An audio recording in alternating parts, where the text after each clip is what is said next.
For 3 long years, our girl has been trapped in a loveless marriage. She believed her warmth could melt even the coldest heart. But her husband wasn't just cold, he was a human iceberg. The only time he contacts her, to send money and demand she come to the hospital. He's been using our poor heroine as a personal blood bank for his mistress. All those nights she waited for him, hoping for a shred of affection. It was all a lie, confirmed by a savage text from the other woman, rubbing her face in it.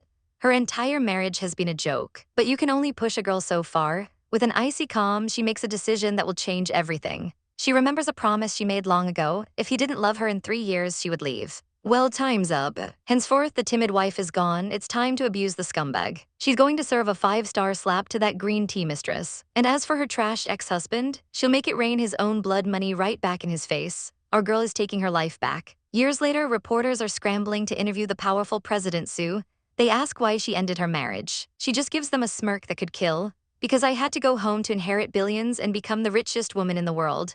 And she never, ever looked back. Her phone buzzes with a notification. It's from her dear husband, demanding she come to the hospital immediately. Our poor girl is already sick, coughing her lungs out as she gets up. He follows up with a text telling her to come donate blood, as if she's just a walking blood bag. After 3 years of marriage, this is the only reason he ever contacts her. She's already donated blood 3 times this month, and her body is at its limit. Just yesterday, she stood in the rain waiting for him, catching a fever he clearly doesn't care about. Then another message pops up. It's a picture of him sleeping peacefully with another woman. The text is brutal, calling her a shameless, interloping mistress. As if on cue, her mother-in-law calls, demanding she come cook because the maids are off. Our girl has had enough and just hangs up. She's reached her breaking point. She gave up everything for this marriage, only to be treated like dirt by his entire family. This photo has completely shattered what little self-esteem she had left. She types out 2 simple words, "Let's divorce." And just like that, her husband calls, asking what fuss she's making now. He immediately asks for her price, desperate to get blood for the other one. But our girl is done playing games. "Meet me at the Civil Affairs Bureau in an hour or she'll die." Mic drop. He sends her more money, but she just laughs it off. At the office, he has the audacity to ask what she's dissatisfied with. She tells him plainly, "Let's divorce," and he scoffs, warning her not to regret it. The papers are signed and the divorce certificates are issued. She snatches hers without a second thought. Her only regret, she tells him, was marrying him in the first place. She refuses to go to the hospital, declaring she won't waste another drop of blood on that woman. He dares to remind her it was a condition of their marriage. She finally accepts she was nothing but a mobile blood bank. But she's going to the hospital one last time to settle the score for good. We cut to the hospital where a nurse is tending to the mistress, Kyo Wanru. The snake says she's feeling much better, thank you. Just then the door swings open and our girl storms in. The mistress immediately starts her fake apology tour, but our girl cuts right to the chase, asking about the photo. And then bam, a savage slap echoes through the room. Her ex-husband bursts in, demanding to know what she's doing. The mistress starts crying, playing the victim. But our heroine isn't falling for it. She whips out a photo and her ex's face goes pale. With a final shove, she sends the mistress flying. He holds up a note, claiming it's a photo taken while she was sleeping. But then he hands it to the other woman, calling her the mistress who destroys families. Our girl stares in absolute shock, while the mistress looks satisfied. The mistress immediately starts her act, grabbing his arm. She claims our heroine Sunan must have framed her. Crying crocodile tears, she asks if Sunan's blood donation ruined their relationship. She swears on a dead comrade's name that she's innocent. But he just frowns, asking if she's okay and needs a doctor. He gently tries to check on her, but she insists she's fine. That's when our girl lets out a savage sneer. "Is that why you're getting a divorce?" He completely dodges the question. "Forget it, let's donate blood first." He actually says the mistress's health is more important than explaining himself. And the mistress looks so smug, thinking she's won. But Sunan isn't done. She turns to the doctor. "Are you sure she needs a blood transfusion?" The doctor stammers nervously. The mistress shoots him a secret wink. "Oh, it's a whole conspiracy." The doctor quickly lies, saying she lost a lot of blood from a fall. The husband just tells them to get on with it. The mistress smirks, her plan going perfectly. "Wait a minute," our girl shouts, stopping everyone in their tracks. The room goes silent. In a move of pure chaotic energy, she rips the blanket off the bed. She yanks up the mistress's pant leg, exposing the wound. The mistress panics, screaming, "What are you doing?" Sunan points to the pathetic little scratch. "It's so serious, it's not even bleeding." She adds that it would have healed if she'd been any later. The absolute burn. The mistress tries to play the victim, claiming she's weak, but our girl just smiles. "You're very delicate, maybe he should marry another fool to be your mobile blood bank." And with that final mic drop, she turns and walks out of the room like a queen. She leaves the 2 of them standing there completely stunned. Our poor heroine slumps down in the hallway, looking so wronged and exhausted. Her eyes fill with tears. She takes out her phone. "Elder brother," she says, her voice trembling, "I'll pick you up." 15 minutes later, a pair of expensive shoes stops in front of her. A handsome man sweeps our girl off her feet in a perfect princess carry. He carries her down the hall, flanked by his bodyguards. Meanwhile, her ex-husband is finally using his brain. He glares at the doctor. A serious leg injury needs a blood transfusion. He questions the hospital's competence. The terrified doctor confesses it was the mistress's idea and he'd agreed every single time. She's been faking this whole time. A wave of guilt hits the man. Am I indulging her too much? He realizes Sunan wanted a divorce because she thought he was cheating. He thinks he can just explain everything and she'll come back. But when he calls, her phone has been turned off. He immediately orders his men go find Madam. But 10 minutes later, they return empty-handed. They report that all the surveillance footage was hacked. They can't find her anywhere. Our girl has vanished like a ghost. He panics, thinking she's penniless and has nowhere to go. He screams at his men to find her immediately. But it's too late. Our girl's voice echoes in his mind. By the way, I forgot to tell you. She opens her eyes in her luxurious childhood bedroom. The relief is so overwhelming, she can't help but cry. Finally, I'm back, she whispers, but her family overhears. She turns and sees her father standing right there. She runs into his arms, finally letting out all the pain. He comforts her, reminding her of their promise. 3 years were up. It's time to come home and inherit the company. They'll even host a massive party to announce her true identity. Suddenly, her best friend tackles her in a hug, congratulating her on the divorce. This is the kind of chaotic bestie support we love to see. But first, our girl needs to retrieve her documents from the lion's den. And speak of the devil, the monster-in-law is there to greet them with her usual charming personality. She immediately starts throwing insults, calling the best friend a low-life gold digger. Our girl steps in, telling the old hag to show some respect. Respect, the mother-in-law loses it, screaming about how our girl is from a dirt-legged family. Then she raises her hand to slap the bestie. Oh no, she didn't. But the friend is a straight-up savage. She blocks the hit and shoves the hag back, calling the Fu family tacky new money. Our girl, however, is completely unbothered. She's just here for her things. She turns her back, radiating pure queen energy. She was so stupid to give up her dignity for a man, never again. The mother-in-law is absolutely fuming. Sunan just asks, are you done? The hag threatens to tattle to her son, but our girl hits her with the ultimate comeback. We're divorced, so even if you beg, I'm never coming back. And right on cue, the ex-husband walks in. His mom immediately starts her pity party. He just wants to know where Sunan is. His mom accuses her of stealing, but he reveals a shocking truth. She didn't ask for a penny in the divorce. The ex is left alone, wondering if his own mother is the reason his marriage fell apart. He enters their old room to find she left everything, even the bank card. But his mom storms in, screaming that a $10 million necklace is gone. She grabs her phone to call the police, but he stops her. He knows Sunan didn't do it. How could she? She never even knew the password to the safe. He then realizes, in 3 years, he never once gave her any jewelry. But his mother just gives a wicked smile. She doesn't need the police. She has her own ways of dealing with our girl. Meanwhile, Sunan is being welcomed home by her handsome elder brother. She links arms with him, ready to start her new, powerful life. 2 mean girls gossip about our heroine, calling her a weirdo. But their tune changes when one spots her handsome elder brother. She runs up and gives him a massive hug, pouting about being left behind. He explains he had a meeting and brought back gifts for both her and our girl, Xiao Yu. Xiao Yu is completely flustered by the sudden present. The little sister immediately starts playing matchmaker in her head. She totally ships them. Elder brother lays out the plan for the next few days. He's going to be her personal guide. That night, our poor heroine is jolted awake by a frantic call. The Fu family is accusing her of theft. She checks her phone and her blood runs cold. She's the #1 trending topic for stealing a necklace. The comment section is an absolute dumpster fire of hate. She scrolls past endless posts calling her a clown and a thief. She thinks back to the lost dream necklace. She never even touched the thing. That's it, she's done being pushed around. She tells her friend it's time to fight back. She immediately calls her brother, but then changes her mind.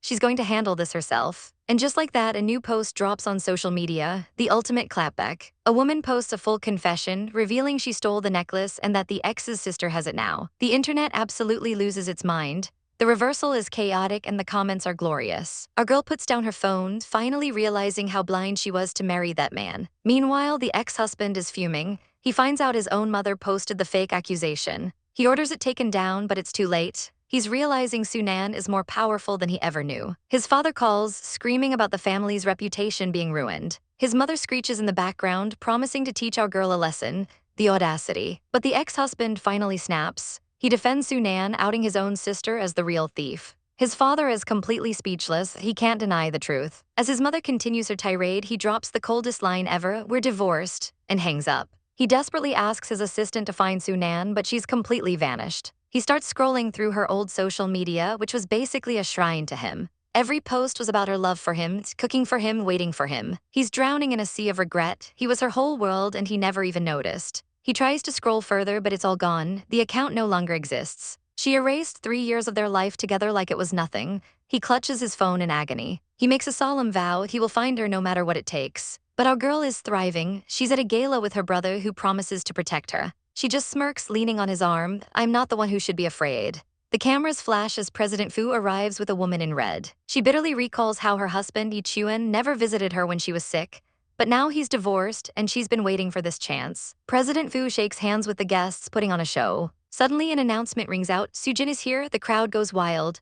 The reclusive Sujin has brought a woman with him. Everyone cranes their necks, dying to know who this mystery girl is, and then she steps out of the car in absolute vision. The cameras go insane for this gorgeous blonde. Wait a minute, that's Sunan. Yechuan is completely stunned to see his ex-wife. Our girl Sunan spots him and his mistress, a smirk playing on her lips. She leans confidently on her new man's arm. Her date Sujin greets President Fu. Yechuan can't take his eyes off Sunan. She's a completely different person. He hasn't seen her in a month and now she's with another man. The mistress Kaya Wenru starts to panic. She can't let him fall for Sunan again, so she marches right over. Sunan, what are you doing here? A bystander wonders who this powerful lady could be. Sujin smoothly steps in. She just divorced Mr. Fu Yechuan. He smiles, adding, who says you can't come to a party after a divorce? Kaya Wenru is absolutely seething. Our girl's comeback is even more savage. Do I need to tell you who I'm with? You worry too much, don't you? Oof, the burn. Yechuan grabs his embarrassing mistress and tries to ignore the scene. Sujin just scoffs at the man's terrible taste in women.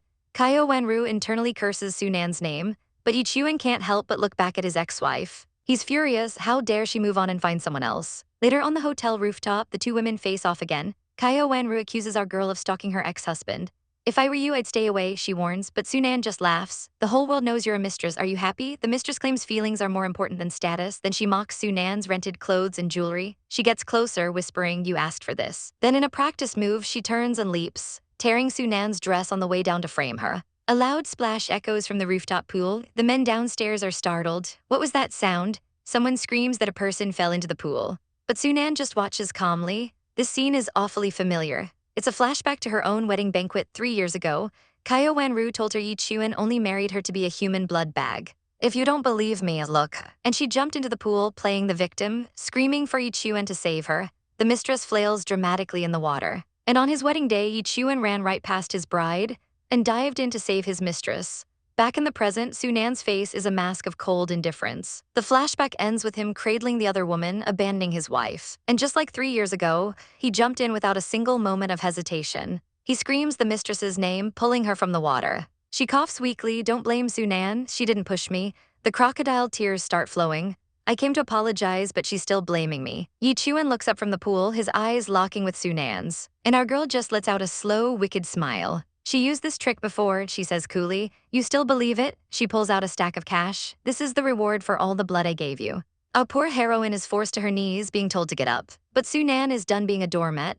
She confronts the homewrecker, asking why she's still clinging to them after the divorce. The crowd immediately starts gossiping about the drama. Even her ex Yechuan thinks his new girl was way too rude. Sunan has had enough. She slaps the other woman's hand away and goes full WWE, dragging her to the pool. With one final shove, our girl sends her flying. A satisfying splash echoes as the rival goes for a swim. And does our girl have any regrets? Nope. She stands there and admits it was her. Yechuan looks torn, but Sunan isn't finished yet. She tells the soaking wet rival not to leave just yet. Then she pours a drink right over her head for good measure, the ultimate power move. The crowd is absolutely scandalized as the villainess is helped out of the pool. She immediately starts crying to Yechuan, looking like a drowned rat. Internally, she's seething that Sunan stole all the attention. He actually asks her, you fell down by yourself, right? She sputters out a denial, playing the victim card and claiming Sunan is crazy for revenge. Her crocodile tears seem to work their magic on him. He agrees to leave with her, but suddenly everyone looks up. Sunan is on the balcony, making it rain. She throws all the money he ever gave her right back in his face.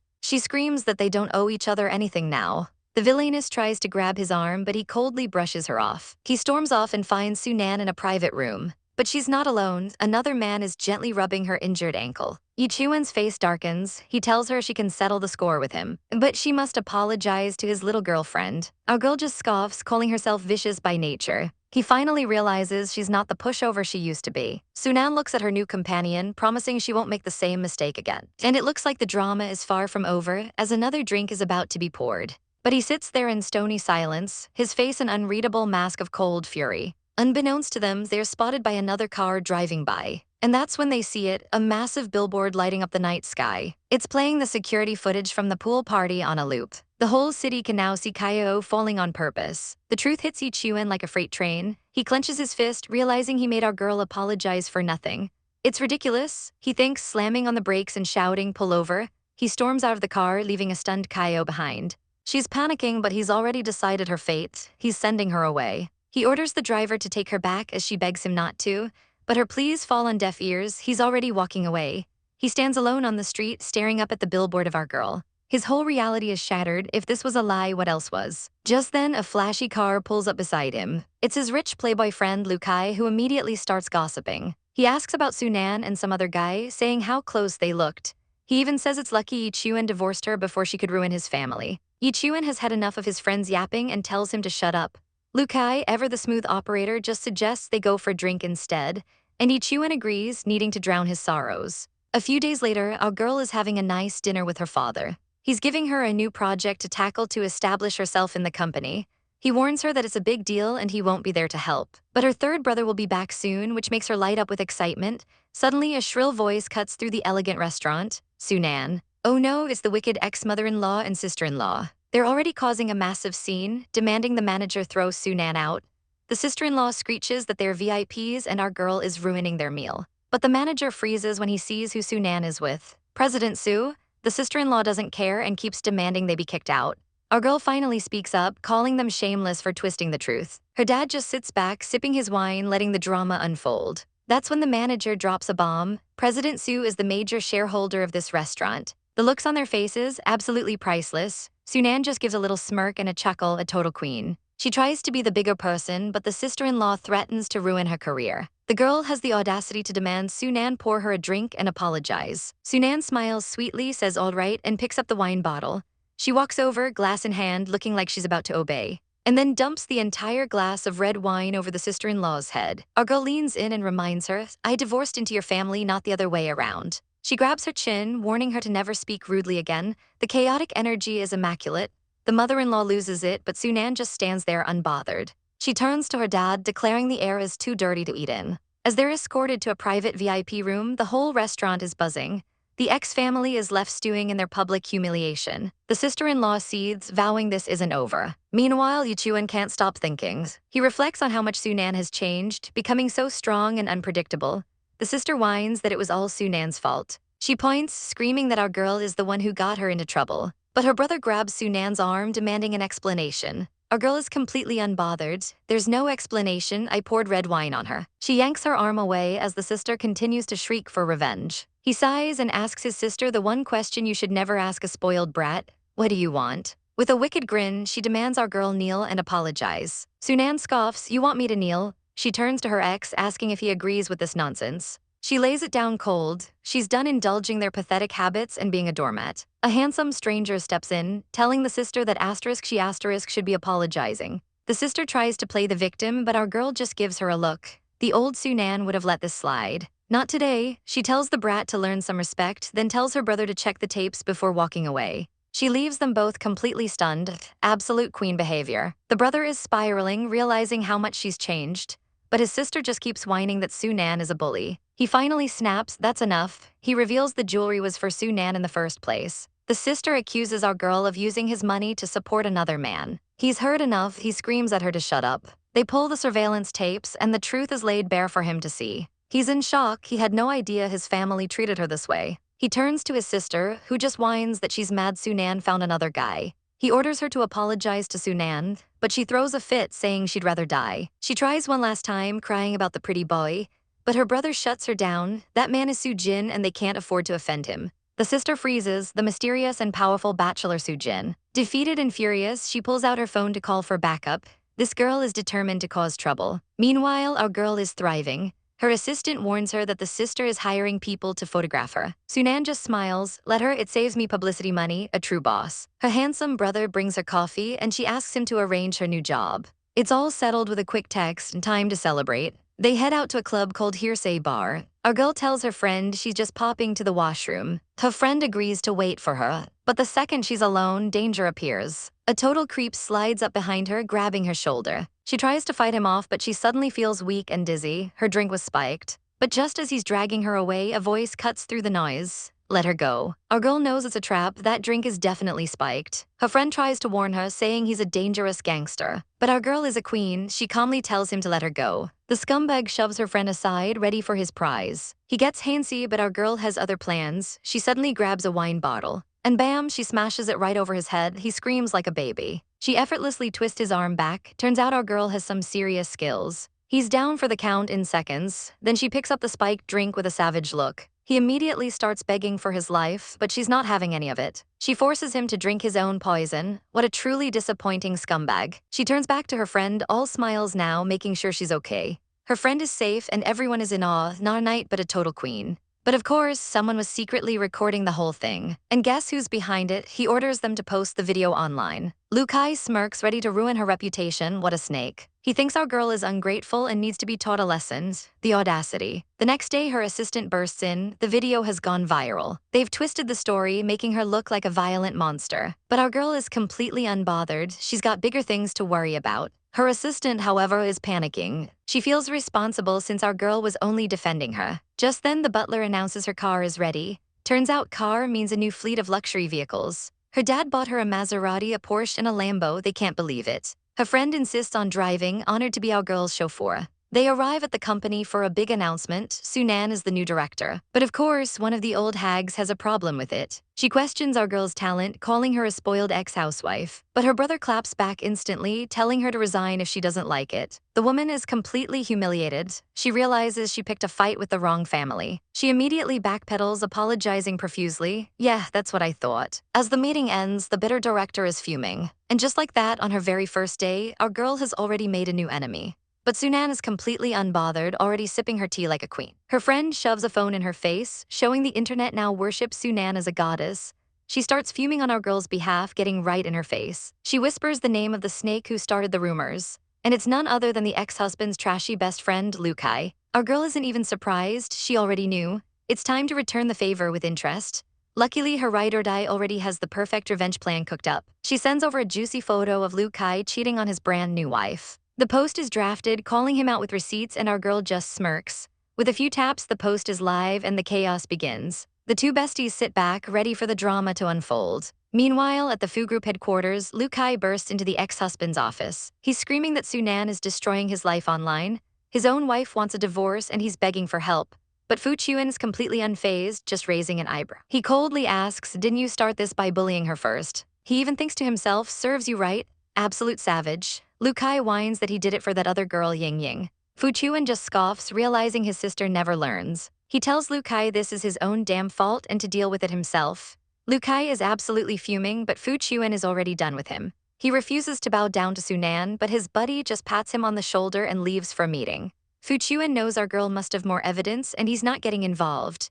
Left alone, the reality hits Lu Kai like a truck. Terrified, he drops to his knees and makes the call. He orders his team to post a public apology immediately. Back in her office, our girl sees the statement pop up. Her friend cackles, wow, he didn't even last 2 hours. Just then, there's a knock at the door. It's another corporate snake wanting a private word with Sunan. She comes in with a fake smile, apologizing for her behavior earlier. She offers our girl a huge new project, pretending it's a peace offering. But Sunan sees right through it. This is clearly a trap. She smiles sweetly. Please call me President Su. The power move leaves the other woman speechless. The snake leaves in a huff, absolutely furious. Her friend points out that this woman's suitor is a VP at the company in question. Her bestie promises to investigate, then cheekily adds her to a group chat. It's a congratulations on your divorce party and everyone is celebrating our girl's freedom. Sunan smiles and agrees to meet them for drinks. But of course, the moment she steps out of the car, she runs into the one person she didn't want to see. The ex-husband is standing right there, looking annoyed to see her. His trashy friend is still with him, but our girl's bestie isn't having it. She immediately roasts Lu Kai for being a coward who runs to his friends. He's left sputtering as our girls turn and walk away like the queens they are. Fu Yechuan just watches her leave, thinking this is his chance to finally explain himself. With a clink of glasses, her friends welcome her back. It's a girls' night out and our queen is finally free. Her bestie, a famous brand founder, has a surprise. She's arranged a grand finale show just for them. Our girl is touched, looking like an absolute goddess. But the party gets crashed by Second Master Cheng and her ex-husband. Cheng immediately tries to get her to play a game with him. She shuts him down cold. She's here for the band, not for clowns. Her friends agree the air is suddenly thick with loser X energy. Lu grills his friend about his connection to Sunan. Cheng just says they're friends, but Lu isn't buying it. He smirks, knowing our girl is too smart to be fooled by this guy. Lu's stare is intense and Cheng starts sweating. He panics, wondering if Lu knows the truth about his nasty schemes. Suddenly, the band hits the stage and the crowd goes wild. But there's a crisis. The violinist is out. Her friend begs Sunan to take his place. After a little encouragement, our girl finally agrees. She's going to perform. Back in the lounge, the guys are wondering why the band is even here. But then Lu's eyes go wide. He sees someone familiar on stage. He is absolutely floored. It's Sunan holding a violin and looking ethereal. The entire crowd is captivated. It's really her. Lu can't process it. Sunan plays the violin. After the killer performance, the band is in awe of her talent. Her friends rush to her with flowers gushing over her.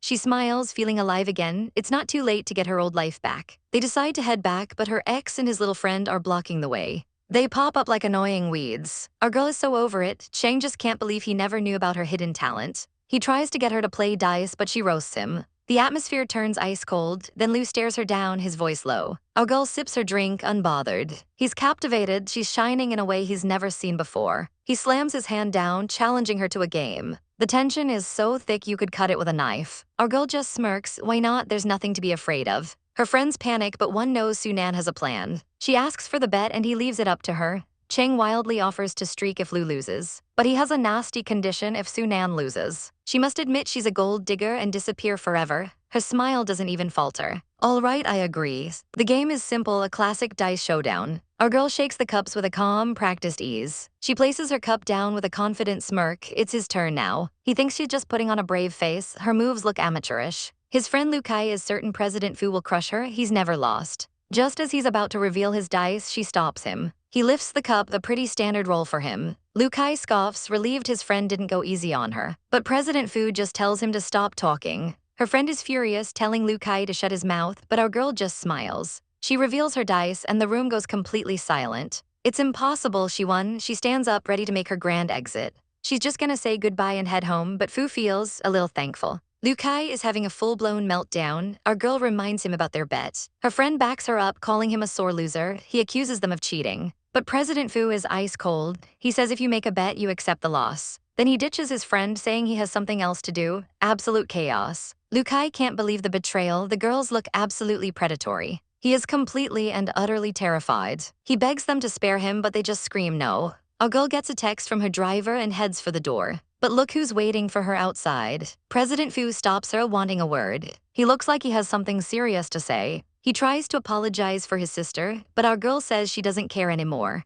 Suddenly, a blood-curdling scream echoes from the room they just left. A camera flash goes off. What is she doing? Oh my god, she took a picture. She has blackmail material on poor Lu Kai. President Fu watches her, completely stunned. This is not the woman he knew. President Fu and his brother are leaving the chaotic scene. But look who's here to rub salt in the wound, President Cheng. He smirks, saying Fu never expected his ex-wife to actually win. And then he drops the bomb, declaring he wants to pursue our girl. He even thanks Fu for the opportunity, the absolute savage. In the car, Fu's brother is fuming. He can't believe Fu just let that guy talk. Meanwhile, our girl's bestie is hyping her up. She declares that Fu needs to be taught a lesson for underestimating Sunan. Turns out our girl has a secret past as a casino croupier. That's how she got so good. Her friend is shook, wishing she'd known our billionaire queen back in the day. Back in the car, Fu is absolutely losing it. His brother asks if he's angry, but Fu is more concerned with his bruised ego. The brother keeps digging, asking why he even married Sunan in the first place. He says none of their friends ever accepted her, and Fu slams on the brakes. The words hit him like a truck. He didn't treat her as one of his own either.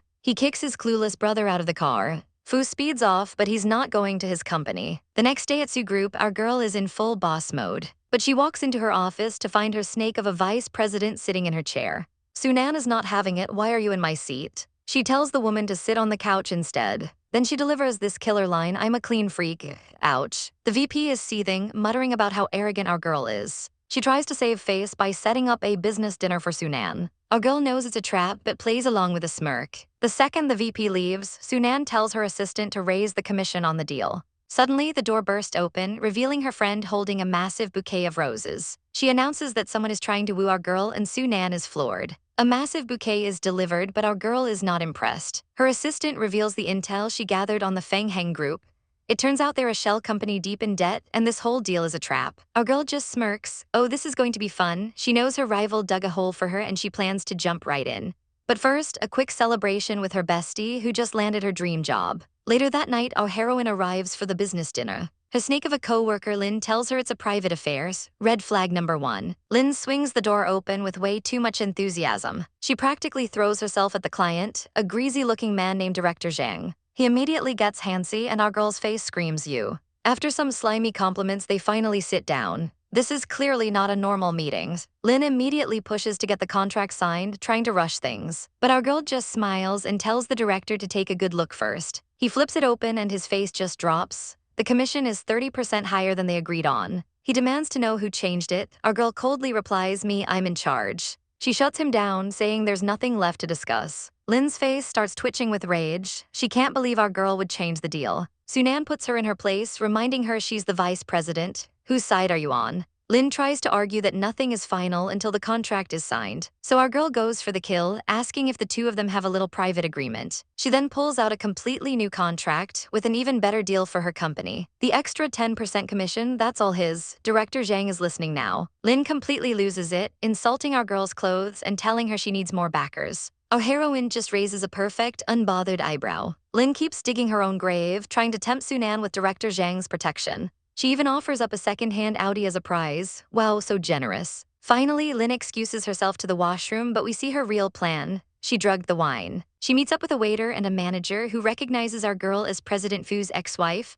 Lynn scoffs, saying no one will care about a washed-up ex. The manager is clearly not on board with this. He tells the waiter to get lost, obviously disgusted by the whole scheme. Lynn threatens him into silence, not wanting any leaks. The manager walks away, looking deeply troubled. Just then, the terrified waiter bumps right into a furious-looking man. It's President Fu. Her ex-husband grabs him by the collar, his eyes blazing. Which room is Sunan in? He slams the kid against the wall, demanding an answer. The waiter screams, room 3888. A sleazy director pushes a car key towards our girl. He offers it to her, but she questions if it's better than what her rival got. He insists she's way more beautiful than that other actress. He promises even more benefits if she just cooperates. So that's how her rival got famous. The creep suggests they have a drink to celebrate their new partnership. Our girl plays along but has a plan. She accidentally drops her phone on the floor. He tells her not to move and ducks under the table to get it. This is her chance. She quickly swaps their wine glasses. He comes back up, handing her the now drugged glass. She thanks him sweetly, playing the innocent part. They toast to their happy cooperation. He urges her to drink it all in one gulp, the pervs. She watches him watch her as she takes a delicate sip. She smiles, commenting that the wine isn't bad. The creep is drooling, but suddenly the door slams open. It's her ex-husband, and he is absolutely furious. He screams her name, Sunan, and launches a flying kick right into the director's back. Our girl is completely stunned. Why is he here? He frantically asks if she drank the wine, telling her it's drugged. Before she can answer, he turns his murderous glare on the director. But he's not the only one here to save the day. Another man lands a solid punch right on the creep's face. Our girl is shocked to see the young master Cheng Yi. He just smiles after knocking the guy out. He says he came to surprise her after work, and he brought a massive bouquet of roses. Her ex-husband can only watch from the sidelines, completely ignored. Our girl just sighs, so much for her quiet plans. The beat-up director can't believe his luck. Two powerful men are here. Cheng Yi tells him to get lost before he gets hurt even more. The man scrambles to his feet, but Cheng Yi calls his name one last time. He picks up the car keys from the table and throws them away, saying, "Don't dirty my girlfriend's eyes." Girlfriend, the ex-husband, is about to have an aneurysm. Our girl quickly tells Cheng Yi to stop talking nonsense. She finally turns to her ex, wondering what he's doing here. He immediately starts scolding her for being so careless. He asks if this is the life she really wants after their divorce. She thought he was helping her, but he was just looking for an excuse to lecture her. So she downs her glass of wine right in front of him. She thanks him for the help, then tells him he has no right to judge her life. He grits his teeth and grabs her arm, demanding an explanation. She tells him there's no difference between serving this creep and being a maid in his house. The ex-husband is completely speechless. The burn is just too savage. The young master tries to stop her, but our girl has already made her exit. Her ex-husband watches her go, a storm brewing in his eyes. He can't believe this is the same woman. He realizes there's so much he never knew about her. He thought she was in trouble, but she handled that sleazebag all on her own. A bitter pill to swallow. Maybe she never needed him at all. He drives off, stewing in his own regret. Meanwhile, our girl is thinking the exact same thing. After 3 years, he knows nothing about her. Her driver, young Master Cheng, decides now is the time to shoot his shot. He asks for a thank you. He doesn't want money, he wants her. Our girl just scoffs, dream on. She friendzones him immediately, calling him her best friend. But this boy is persistent, vowing to prove he's the one for her. He smirks, ready to play the long game. The next day at the office, our girl is getting chewed out by her manager, Lin Shuang. The woman tries to pressure her into signing a shady contract, but Sunan just calmly pulls out her phone and hits play. It's a recording of Lin Shuang trash-talking her, calling her clothes cheap and gossiping about sleazy directors. The color drains from Lin Shuang's face. Our girl just smiles, enjoying the chaos. She lays down an ultimatum, give up the deal or she'll hand the recording to the company and send her to jail. Lin Shuang immediately starts groveling, calling her Vice President Su. Our girl reveals she knows the other company is a total sham. She dismisses the pathetic manager, telling her to focus on her own work. Elsewhere, young Master Cheng is dragging a reluctant Fu Yechuan to a new restaurant that's stealing his business. The hostess stops them, saying it's a couple's restaurant. Just then, an old acquaintance shows up and teases them about it. They get a table, and who do they see across the room? It's Sunan on a date with some other guy. The man presents her with a gorgeous bouquet of lilies. He's annoyed when she thinks it's just part of the restaurant service. He finally spells it out for her, "I'm pursuing you." Our girl's response is absolutely savage, a flat "oh, I don't accept." The poor guy is devastated. Fu Yechuan watches from his table, a strange feeling bubbling up. His friend points out that the two are now heading to the dance floor. Her date pulls her close, ready for a romantic moment. They begin to dance, looking like a perfect couple. But suddenly, her partner's eyes go wide. He sees Fu Yechuan smirking right behind her. In a flash, Fu Yechuan cuts in, spinning our girl into his own arms. Before she can even react, he dips her low and steals a kiss. Her other suitor watches, absolutely fuming as Fu Yechuan reclaims his ex-wife. The crowd gushes over what a perfect couple they make. But our girl immediately tries to create some distance. He just plays it off cool, saying it was nothing. But not before shooting a smug, victorious glance over his shoulder. Meanwhile, the peanut gallery is seething with jealousy. One of them refuses to admit she's a good dancer. The other can't believe she's already found a new man. The ex-husband overhears his so-called friend call her a scheming girl. The friend keeps running his mouth, claiming she only married him for money. He even brags about a time he warned her to know her place. What a disgusting little man, that's it, Fu Yechuan has had enough. He glares daggers at his friend, sarcastically telling him to become head of the family. The burn is absolutely savage. Wai Cheng freezes, knowing he's crossed a major line. The other friend realizes Fu Yechuan's anger is about Sunan and chases after him. He tries to catch up to his bro. He defends their friend, but Fu Yechuan is lost in regret. He realizes now how terribly everyone treated her. "I'm mad at myself," he admits. Then he threatens to shut down his friend's restaurant just because he feels like it. The sheer chaotic energy leaves his friend completely stunned. Later, at the glamorous anniversary party for the Julie group, the partygoers immediately spot Su Jin with a gorgeous woman. It's our girl Sunan, absolutely glowing and looking like a goddess.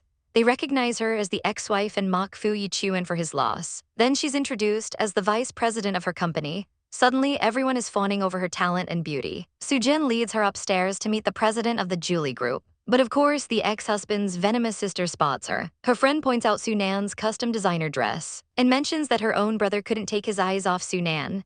The sister just scoffs, calling her a gold digger looking for her next victim. Upstairs, our girl meets the handsome President Lin. He's immediately captivated by her, complimenting her beauty and skills. He asks to speak with her alone about their future cooperation. Her boss gives her the go-ahead. He encourages her to do her best, which she totally will. President Lin swirls his wine, intrigued by this woman. He asks her to explain why she's so confident in this business deal. Our girl lays out her flawless business pitch, full of confidence and long-term vision. He's completely impressed by her bold and courageous words. But he has a proposal, a three-way partnership. Who else? Our girl asks, intrigued. She points to see who this mysterious third partner is, and her face drops in absolute horror. Of course, it's her trash ex-husband, Fu Yechuan. The new partner is announced, and of course, it's her infuriating ex-husband, Fu Yechuan. Our girl realizes he was an investor all along, making this whole thing a setup. The silver-haired pretty boy, Lin Ji, tries to smooth things over with a toast. He offers a glass to our girl, calling her Miss Su. She knows a good business deal when she sees one, so she accepts.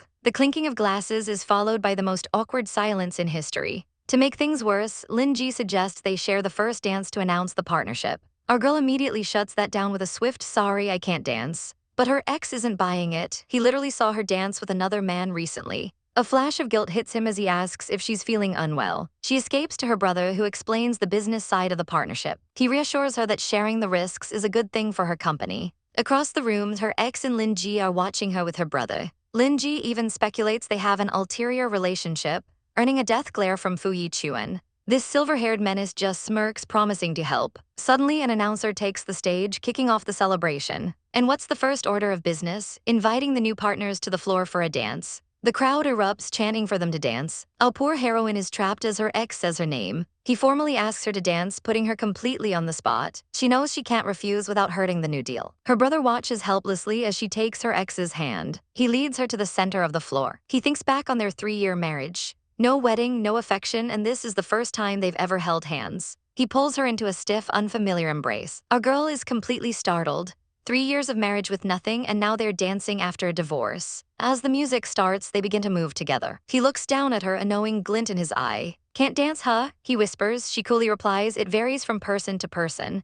Absolute savage, he leans in, smugly telling her he never knew she could do business. But our girl isn't impressed. She has plenty of secrets he'll never know. After years of marriage, there's nothing left to say. This was a blood lesson for her. The song ends and they strike a final, dramatic pose. The crowd absolutely loves it, impressed by their chemistry. But as she tries to get up, our girl accidentally stumbles. He catches her, pulling her right against his chest. Oop, a little too close there. The gossips go wild, thinking they almost kissed. Are they getting back together? She immediately shoves him away. Does he think this is funny? He just watches her, a storm brewing in his eyes. He accuses her of falling on purpose just to get close to him, the absolute nerve. But their little soap opera is interrupted. A new challenger has entered the arena. It's the charming Cheng Yi, and he's clearly not here for the ex-husband. He winks, announcing he's here for our girl, and cue the jealous ex-sister-in-law losing her mind. She calls Sunan shameless for trying to hook up with her brother again. Our girl just rolls her eyes. She calls the whole thing childish, but Cheng Yi jumps to her defense. He says the sister has a foul mouth. The sister spits back, "You want my brother to like you? Dream on." Her brother only has eyes for Kaya Wenru. She screeches that everyone knows about her brother's affair. Sunan was just a blood bag for them. The crowd gasps as she points, accusing our girl of selling herself to men for money. She calls our girl a peasant who keeps begging the Fu family for cash. She laughs, saying Sunan was nothing more than a maid and a nanny, but her tirade is cut short by her brother. Oh no, he heard everything. The sister immediately panics. She tries to backtrack, but Cheng Yi fans the flames, calling out their disgusting behavior. The ex-husband finally snaps, screaming at his sister to shut her mouth.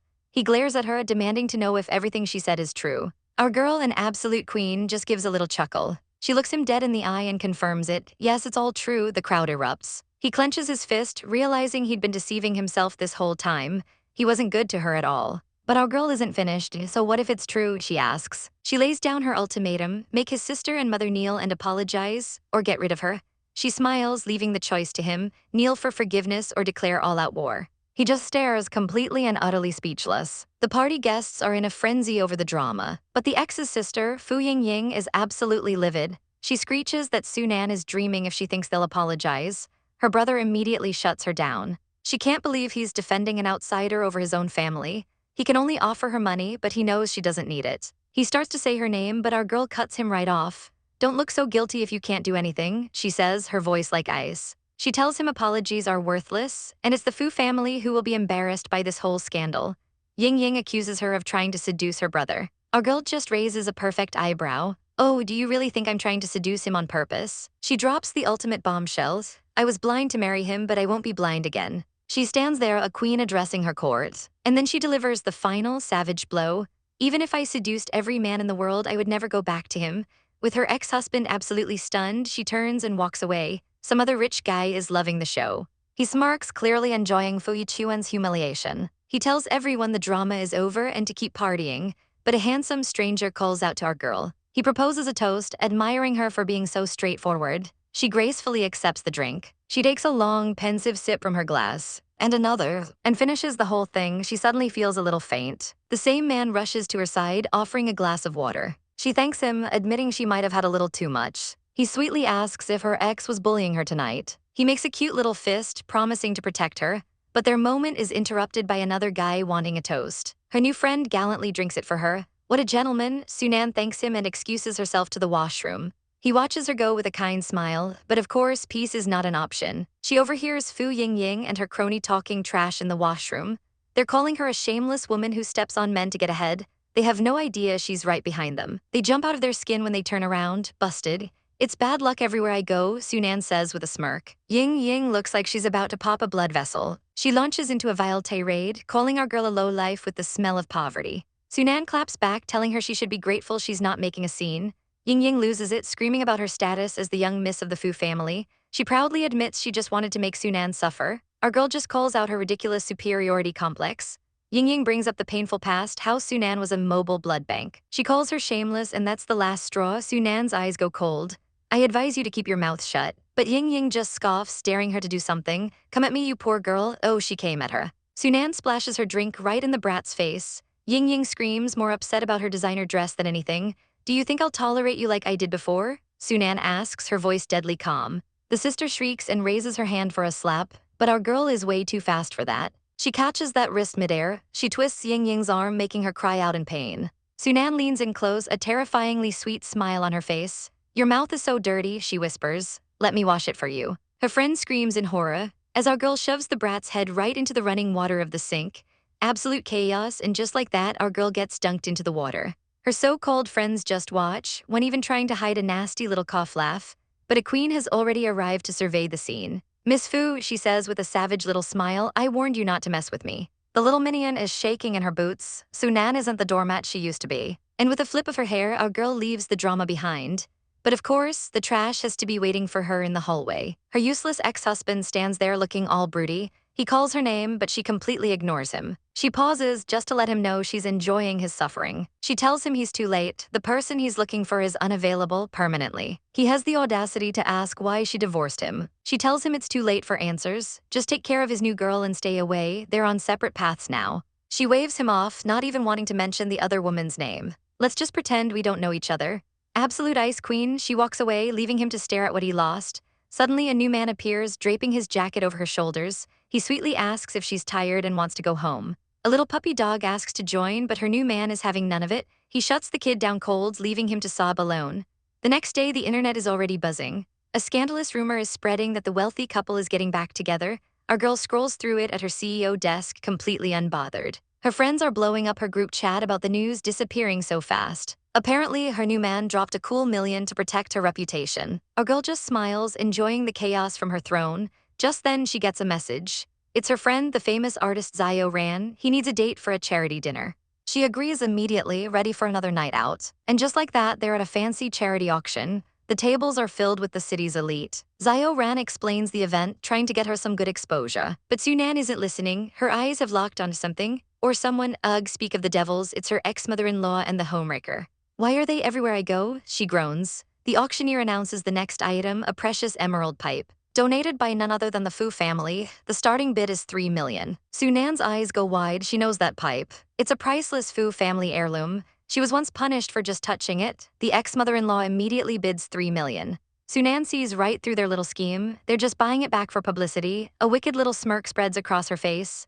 Interesting, she thinks. Let's play. She calmly lifts her paddle, 10 million. The entire audience erupts in chaos. The Fu women are absolutely stunned. Sunan, why is she here? The mother-in-law is seething. She just wanted an easy win for some good press. But now her billionaire ex-daughter-in-law is here, and she looks ready for war.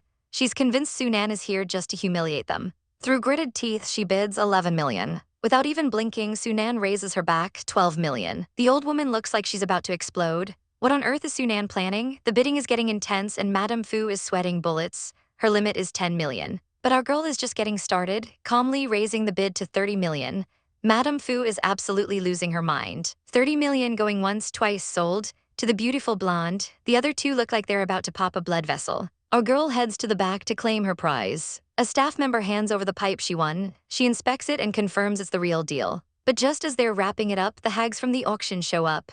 Madame Fu immediately starts yelling about manners. Our girl coolly acknowledges her former mother-in-law. The old woman is furious, screeching, "Don't you forget I'm your mother-in-law." Our girl gives her a savage smirk. "Sorry, are you getting old? I'm divorced, I don't have one of those." The sheer audacity leaves them speechless. Our girl asks if they have a problem with her tone. Madame Fu panics, realizing old Master Fu will be furious if she doesn't get that pipe. She tries to buy it off our girl for the bid price, but Sunan just says, "You're late." The old hag even tries to guilt-trip her about the old man's health. Our girl is not having it. She takes her new purchase, paid for with her own money.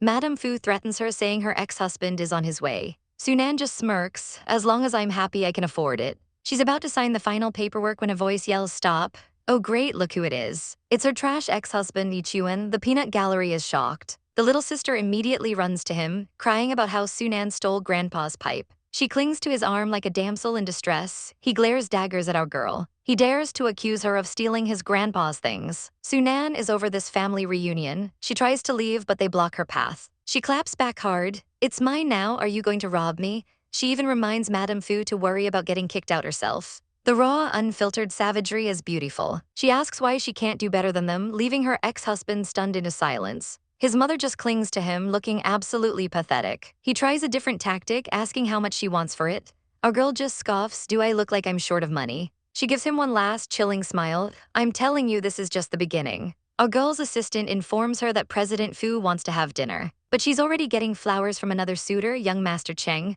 She coldly tells her assistant to just turn down all future invitations, and as for the flowers, throw them away. Suddenly, a voice cries out in heartbreak. It's young Master Cheng, who can't believe she just tossed his gift. He's furious she rejected his dinner invitation. Our girl cheekily says being seen with him would cause too much gossip.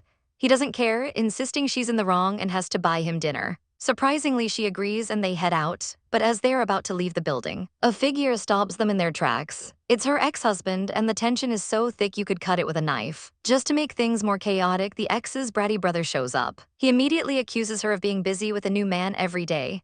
Our queen just smiles and drops the most savage clapback. She asks if he's just jealous and wants to date her too, which makes him gag. She then completely roasts his physique, saying he's not up to her standards. The little man is literally shaking with anger. He seethes, thinking she'd change her tune if she saw him naked. Young Master Cheng has had enough and grabs her arm to leave. He pulls her away from the toxic ex-family. Later at dinner, the mood is clearly ruined. She puts down her glass, needing to escape for a moment. She tells Cheng to call his secretary to pick them up. Feeling a little tipsy, she heads out of the restroom and bumps right into her ex-husband. Again, he has the nerve to call it a coincidence. She's not buying it and tells him she was just about to leave. He grabs her arm, desperately trying to talk. She shuts him down cold. Business inquiries go through her assistant, end of discussion. He tries to make an offer for his project, but she's not having it. She reminds him that ignoring him means she refuses. Just then, her date comes to the rescue, calling for her to leave. She tells him she forgot her bag. Like a true gentleman, he offers to go get it for her. While she's waiting outside, she overhears a very interesting conversation. The ex and his brother are talking about his mistress, Kaio Wan-ru, returning. The brother says Fu Yechuan should forgive her for whatever she did. He calls sending her abroad a punishment, and our girl is livid. A punishment? What about the 3 years of hell she went through? A wicked little smile spreads across her face. Since he's so ready to forgive his mistress, she'll prepare a very special welcome home gift. Later, Cheng drops her off at her mansion, but before she can head inside, he suddenly pulls her back. He looks her dead in the eyes, telling her she deserves better than her ex. He declares that she is his queen, which is a bold move. She thinks he's just a smooth-talking playboy. She playfully calls him out on his skills at coaxing women. He insists his lines are reserved only for her. He swears he's innocent of his reputation. He gently places a hand on her shoulder. He tells her to get some rest and leaves with a charming smile.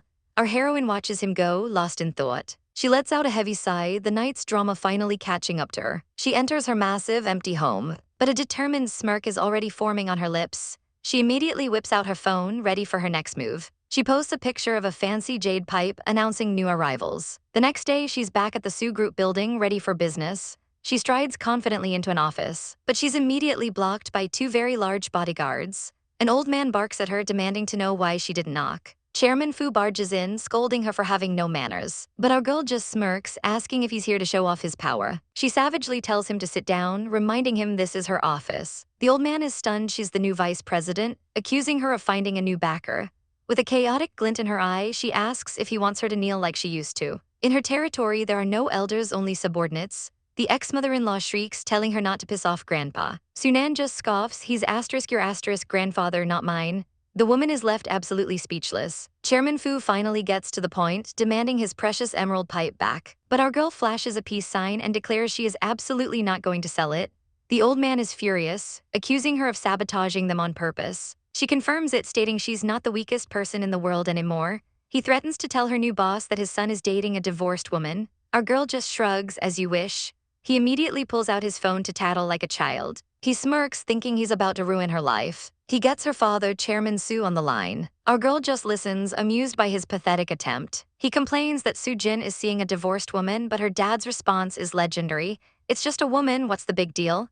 Chairman Fu sputters that this woman is the new VP. But Chairman Su claps back, telling him to mind his own family's business before hanging up. Humiliated, the old man warns her she'll never get into the Su family. She just smiles, completely unfazed by his empty threats. Don't worry about that, she says, looking like a total queen. She then calls security to see the random people out of her office. The power move is just chef's kiss. Defeated, they have no choice but to leave. Once they're gone, she lets out a sigh and calls her dad. She tells him how the old man tried to complain right in front of her. Her dad is absolutely livid that they dared to bully his precious daughter. She laughs, telling him they'll give the Fu family a taste of their own medicine. Just then, her assistant knocks. He informs her that a President Lin Ji wants to have dinner to discuss a project. She agrees and hangs up with her dad. Later that night, she arrives for the meeting. But who is sitting there? Her trash ex-husband, Fu Yechuan. She immediately realizes this was a setup. Heh, what a boring man. Our girl is immediately on the defensive, calling this whole meeting a trap. She tells President Fu there's nothing to discuss about the stupid pipe. The other man tries to calm her down, saying she can set any condition she wants. A dangerous glint appears in her eye. She agrees, but only if she can talk to President Fu alone. With the other two gone, the tension in the room is so thick you could cut it with a knife. And then she drops the most savage condition ever.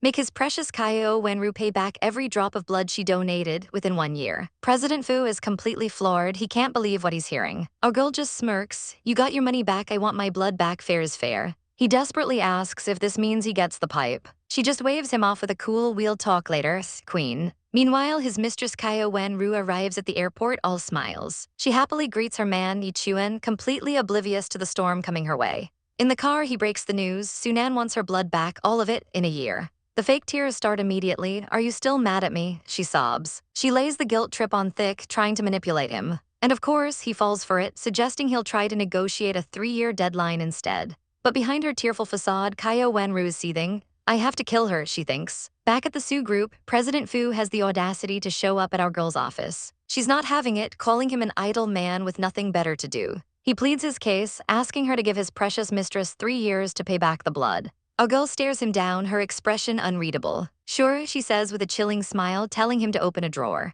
She walks towards him, holding the priceless emerald pipe he's been after. And then she just lets it go. It smashes into a million pieces on the floor. He screams her name in fury, but she just tells him it's time to leave. Ice cold. After his dramatic exit, her colleague pulls her aside. Apparently, some nasty rumors are spreading about her. Like really nasty, that she was kicked out of the Fu family and is basically a high-class mistress. He reveals the source of the rumors is a jealous coworker named Lin Shuang who's at a party right now. Our girl decides it's time to crash that party. Inside, the gossip girls are already trashing Sunan, calling her a shameless homewrecker. They don't even try to be quiet about it. Lin Shuang the snake is putting on a show, crying about how she can't compete with our girl. But then a voice cuts through the crowd. What lesson are you trying to teach me? The room goes silent. Our girl has arrived and she does not look pleased. She walks straight up to the trembling rumor monger. I came here just for you. And then she unleashes holy chaos, dumping her entire drink right on Lin Shuang's head. Lin Shuang immediately gets in our girl's face, calling her crazy. She screams for security, but Sunan just grabs her arm with a sly grin. Suddenly, the giant screen lights up, showing some very compromising photos. And look who it is, Director Zhang getting cozy with another woman. His actual wife goes absolutely ballistic and screams Sunan's name. She lunges forward and slaps the daylights out of the other woman. How dare you seduce my husband, you vixen? She screams. As absolute chaos erupts, our girl just turns and walks away. Later, she gets a call from a friend inviting her to a fashion show. Of course she'll be there, she needs a new outfit for all this drama. The next day, they arrive at a super exclusive boutique. The manager has cleared the entire store just for them. They're shown the most exclusive limited edition dresses. Our girl looks them over. These are not bad. Then I'll take them all, a true billionaire move. But just then, a loud, obnoxious voice interrupts them. It's Fu Ying, another one of Sunan's lovely acquaintances. She's throwing a tantrum about the poor customer service. The manager tries to explain the VIPs upstairs can't be disturbed. But this girl doesn't care about rules, she demands to go up. Her friend tries to stop her, but it's no use. She's determined to see who's more important than her. Ignoring everyone, she stomps right up the stairs. She complains about some ill-mannered person making noise. And who does she find? Sunan and her friend looking fabulous. Fu Ying's friend smirks. It's been a long time, Sunan. Our girl's reply is pure ice. If it isn't the mistress, the manager tries to de-escalate, but the mistress wants to stay. She sweetly asks Sunan if she minds them watching together. I mind. Our girl stands up looking down on them because your breathing will disturb my mood. Absolutely savage. The mistress freezes, completely humiliated. Fu Ying, however, completely loses her mind. She screeches that she has money and will buy everything Sunan wants. Our girl just smiles, get them the hell out of here. Then she tells the manager to wrap up all the clothes for MS. Fu Yingying scoffs, saying she'll buy it all just to throw it away. Sunan just holds up her phone. That's good, I'll send you the recording. She slides the phone to the manager, sealing the deal. Fu Yingying still acts tough, boasting about her family's money. Our girl and her friend walk away, leaving the trash to take itself out. The manager presents the bill. That will be 49 million, please. The look on their faces is priceless. They are completely floored. Fu Yingying can only scream Sunan's name in fury. Our girl arrives at the venue, absolutely starstruck by the beautiful building. But her friend is all business, pulling her backstage to get ready. Get ready for what? Our heroine asks, completely clueless. Her friend just winks, cryptically saying, get ready for your beauty. And just like that, the show begins. The host announces the debut of the stars of the show. A model walks out in a stunning pink gown, embodying the theme of the galaxy. The designer watches with pride, explaining her concept. Every woman is a unique constellation, a star in her own right. The crowd is absolutely captivated. Then the host announces the grand finale. A dazzling necklace shines on stage. It's the final gown, the magnificent Cassiopeia, and the model wearing it is absolutely breathtaking. She is the picture of elegance and nobility. With a seductive turn, she captures everyone's attention. The crowd is buzzing, captivated by her beauty, and look who's in the audience. It's our male lead, and he's smiling, completely enchanted by the model on stage. Meanwhile, two jealous girls in the audience are giggling amongst themselves. One of them starts whispering trash about the modeling world, calling it a mess. But the woman in the pink dress overhears their nasty comments and turns around to confront them. She's shocked to see who it is. It's Qin Yu, and she sneers at the gossipers. Isn't this the dress Sunan didn't want? You're actually wearing it? She mocks, leaving them speechless and fuming. Not done yet, Qin Yu decides she wants a photo with the star model. She calls out, and as the model turns, everyone's jaws hit the floor. It's our girl Sunan. The mean girl is horrified. I don't want a photo with you, she shrieks. You'll lower my grade. But Sunan's designer friend steps in with a savage clapback. I didn't even invite your president. How did you even get in here? The mean girls are stunned into silence. As the designer tries to lead Sunan away, the hater grabs her arm, demanding answers. And then the ultimate reveal. Why is she here? The designer asks. Because she is the boss here. The two haters are absolutely shook. Now get out, she says, as our girl serves them the coldest look imaginable. But the drama isn't over. The press arrives, and they've spotted the commotion. They quickly put two and two together. Sunan is the boss of Share. Sunan panics. She'll be in huge trouble if she gets caught by the press. She makes a run for it with her friends. The reporters see them splitting up and decide to chase after Sunan. As she's running for her life, a strong hand suddenly grabs her wrist. She's yanked into a dark room, and the door is slammed shut behind them. It's him, the man from the audience. He presses her against the wall, telling her to be quiet. The reporters are right outside, confused about where he disappeared to. Our girl is completely flustered, her heart pounding. He leans and closes a finger to her lips. SHH, he whispers, the air thick with unspoken tension. A man's voice whispers in her ear, and our girl's heart just about stops. She quickly pulls away, trying to act cool after he helped her hide. He tells her the coast is clear. She thanks him and introduces herself, but he just says it was a passing help. Our girl thinks he's a bit cold for not even sharing his name. He opens the door for her, warning her about the reporters outside. As she walks away, he watches her with a curious gaze, and a tiny, handsome smirk plays on his lips. This man is intrigued. She immediately finds her friend, who is dying for the details. Her friend asks if the mystery man was hot. Our girl admits he's totally her type, but way too aloof. But their fun is cut short by the arrival of a very unwelcome guest. It's her trash ex-husband, and he looks furious. He demands to know when she became a business partner. She hits him with a savage comeback, telling him her business is none of his.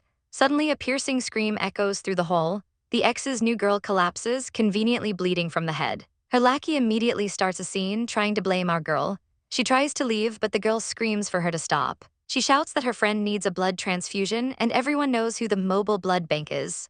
The crowd starts whispering, calling the Fu family inhumane. Our girl has had enough of this nonsense. The sister-in-law then has the audacity to guilt-trip her into donating blood, but our heroine stands firm. Her life and death has nothing to do with me. Of course, the ex-husband steps in, ordering her to stay and help. She just lets out a cold, empty laugh. Does he really think he can command her? She walks forward, but not towards the victim. Instead, she yanks the loudmouthed friend right off her feet. The ex-husband catches the falling girl, who whines in pain. Our girl delivers a chilling warning: if you dare to seek my blood again, don't blame me for asking for it back with interest. Her friend calls out the Green Tea Act, but the sister calls Sunan a vicious shrew. Our girl's friend whips out her phone, ready to call the police on these scammers. The ex tries to stop them, claiming Sunan is a savior. What a joke. The fake damsel clutches her head, begging her ex to make Sunan help her. He's actually trying to pressure her into this. But a new, smooth voice cuts through the chaos. Someone reminds them all that Sunan has no obligation to them whatsoever. And standing right beside her is the handsome stranger from before. She looks up in shock. It's him. The ladies in the background are absolutely swooning over our girl's handsome companion. But one of them immediately starts running her mouth, warning her friend that Sunan is a gold digger. The trash sister is suddenly cornered, being accused of attempted murder. The ex-brother-in-law steps in to defend the real villainess. What a chaotic mess. The schemer points fingers, but our girl's new ally tells her to shut up.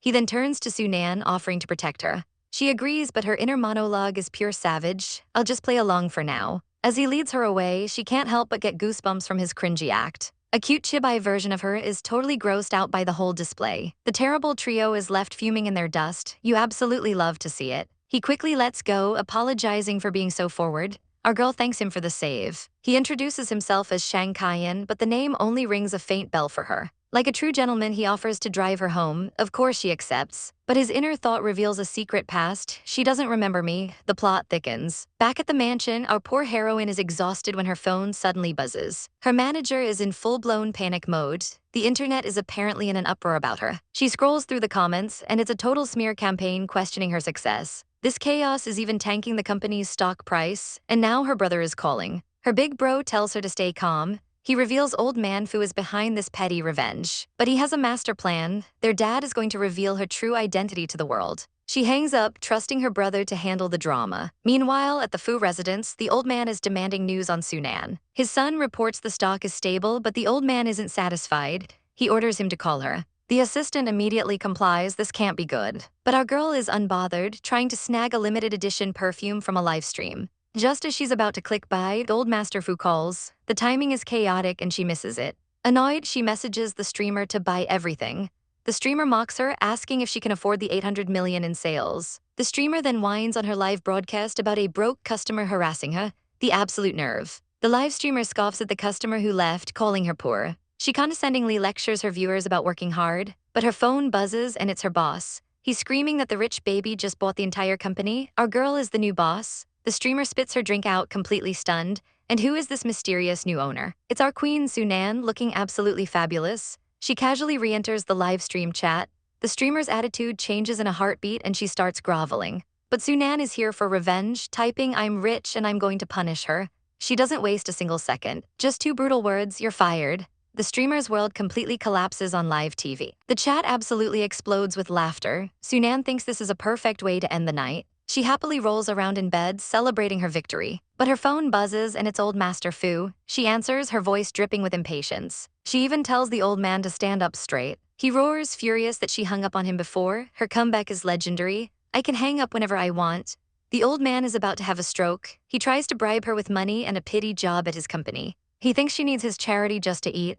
Our girl finds this absolutely ridiculous. She tells him to save his family's food for the dogs. Then click, she hangs up on him again. She's just speechless at his sheer audacity. Old Master Fu is shaking with rage, ordering his men to find her and destroy her reputation.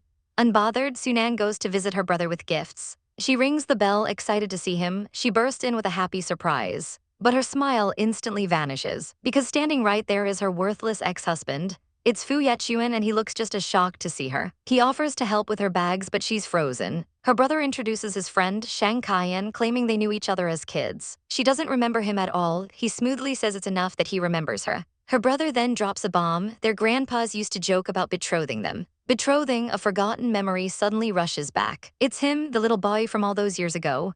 A flashback shows her as a kid, flat out refusing the arrangement. While he had a major glow-up, her brother adds that Shang Kaiyan was pretty sad when she got married. He offers her a cup of tea, looking concerned. She just scoffs, calling her marriage a worthless mistake. They clink their teacups, a silent toast. He sincerely wishes her happiness in the future. They share a sweet, lingering look. Her brother clears his throat, breaking the tension. He asks Sunan to show Shang Kaiyan around the city. She immediately volunteers, happy for the chance to thank him. He thanks her back, a charming smile on his face. Then he calls her Nan Nan, getting way too familiar way too fast. Her brother's protective instincts kick in and he does not look pleased.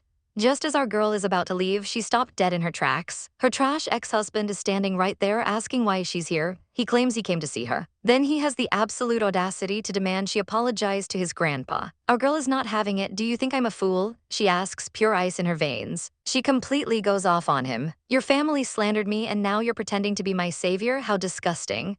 He tries to weakly apologize for the past, but she cuts him right off. "Don't bother, I'm used to it," she says with a savage smirk. She gives him one final warning, "Tell your grandpa to back off or else." He can't even believe his ears, but just as the drama peaks, a new challenger appears. A handsome man in glasses steps out of her house. He coolly asks if she was going for a drive, adding that he was delayed by someone unrelated. The shade. The ex-husband's brain completely short-circuits. He realizes she's already moved on and is living with another man. He absolutely loses it, gritting his teeth in a jealous rage. He screams her name, demanding to know why this guy is coming out of her house. The new man coolly asks about their relationship, and our girl delivers the final blow. "None of your business." The ex starts yelling about how depraved she is, but he's interrupted by a sudden flash of cameras. A whole mob of reporters swarms them out of nowhere. They bombard them with questions about divorce and her rumored boyfriends. They even ask if her ex-husband is funding her new life. Our girl has had enough. She shuts them all down. She announces she'll address everything at an upcoming event. But for now, her lawyers will be suing them all for trespassing. Just then, security appears like clockwork. The reporters are quickly escorted off the property. The new man smirks at the ex. The Fu family's methods are laughably low-level. Sunan just watches the chaos unfold. The ex tries to deny he called them. But our girl just scoffs, "Who cares?" and slams the door in his face. Of course, the whole incident is already blowing up online. The comments are a chaotic mess, with people speculating wildly. The slander is getting out of control. But someone powerful is watching. A man grips his phone, his face filled with rage as he mutters, "Damn you, Fu family." He immediately commands his men to make arrangements. "I'm going back to support my precious daughter." Inside the car, the silence is deafening. Our girl scrolls through the news on her phone, and the headlines are brutal. Her handsome driver notices her frown. "You don't seem very happy," he says. She sighs, explaining the reporters are calling him her pretty boy toy. She feels awful for dragging him into her mess. But he just smiles, saying it's a fun new experience for him. What a sweetheart. He hopes the nasty comments didn't affect her mood, and with a gentle smile, he completely melts her worries away. "I'm satisfied with you being by my side," he says smoothly. To cheer her up, he offers to take her shopping at the mall. They arrive at a high-end luxury store. Our girl takes a moment to relax, sipping some fancy tea. But her peace is shattered when the staff announces 2 new arrivals. She immediately goes rigid. "Oh no, not asterisk, those asterisk too." And of course, in walk the 2 witches, gossiping loudly about her. They're celebrating her supposed downfall. They spot her and feign shock. "Sunan, why are you here?" Then they immediately start lecturing her about ruining the Fu family's reputation. The sheer audacity of these 2 is astounding. But our girl is done being a doormat. She claps back with pure savagery. "Your family plotted against me, and I haven't even made you pay yet."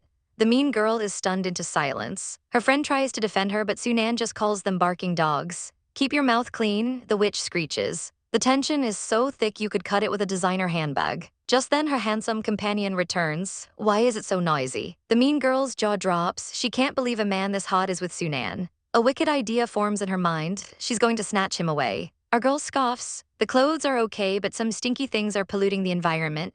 He smirks, playing along. "Shall we ask the store to get rid of the dirty things?" He literally calls them hazardous waste. This duo is chaotic and I love it. He steps aside to take a call. The witch sees her chance and eagerly follows him. She corners him as he hangs up the phone. "Wait," she calls out, trying to look seductive. She introduces herself as the young miss of the Fu family, then proceeds to trash talk our girl. His response, a cold, uninterested "so." She ridiculously tries to hire him away from Sunan, asking for his price. He just chuckles, "Too bad, I don't like you." The rejection hits her like a truck. She flies into a humiliated rage. She tries to pull rank, saying he's blessed she even noticed him. He tells her to keep it. That's when our girl arrives, ready to throw down. "If you have nothing to do, go find a building to jump from." The witch shrieks, calling Sunan a woman of loose morals. Our girl just smirks, leaning against her man. "Why is MS Fu jealous?" He wraps his arm around her, playing along perfectly. "Don't worry, I won't leave you." Then he delivers the final blow. Besides, the Fu family doesn't have much money. Our girl adds that she even sold her grandpa's antiques to make ends meet.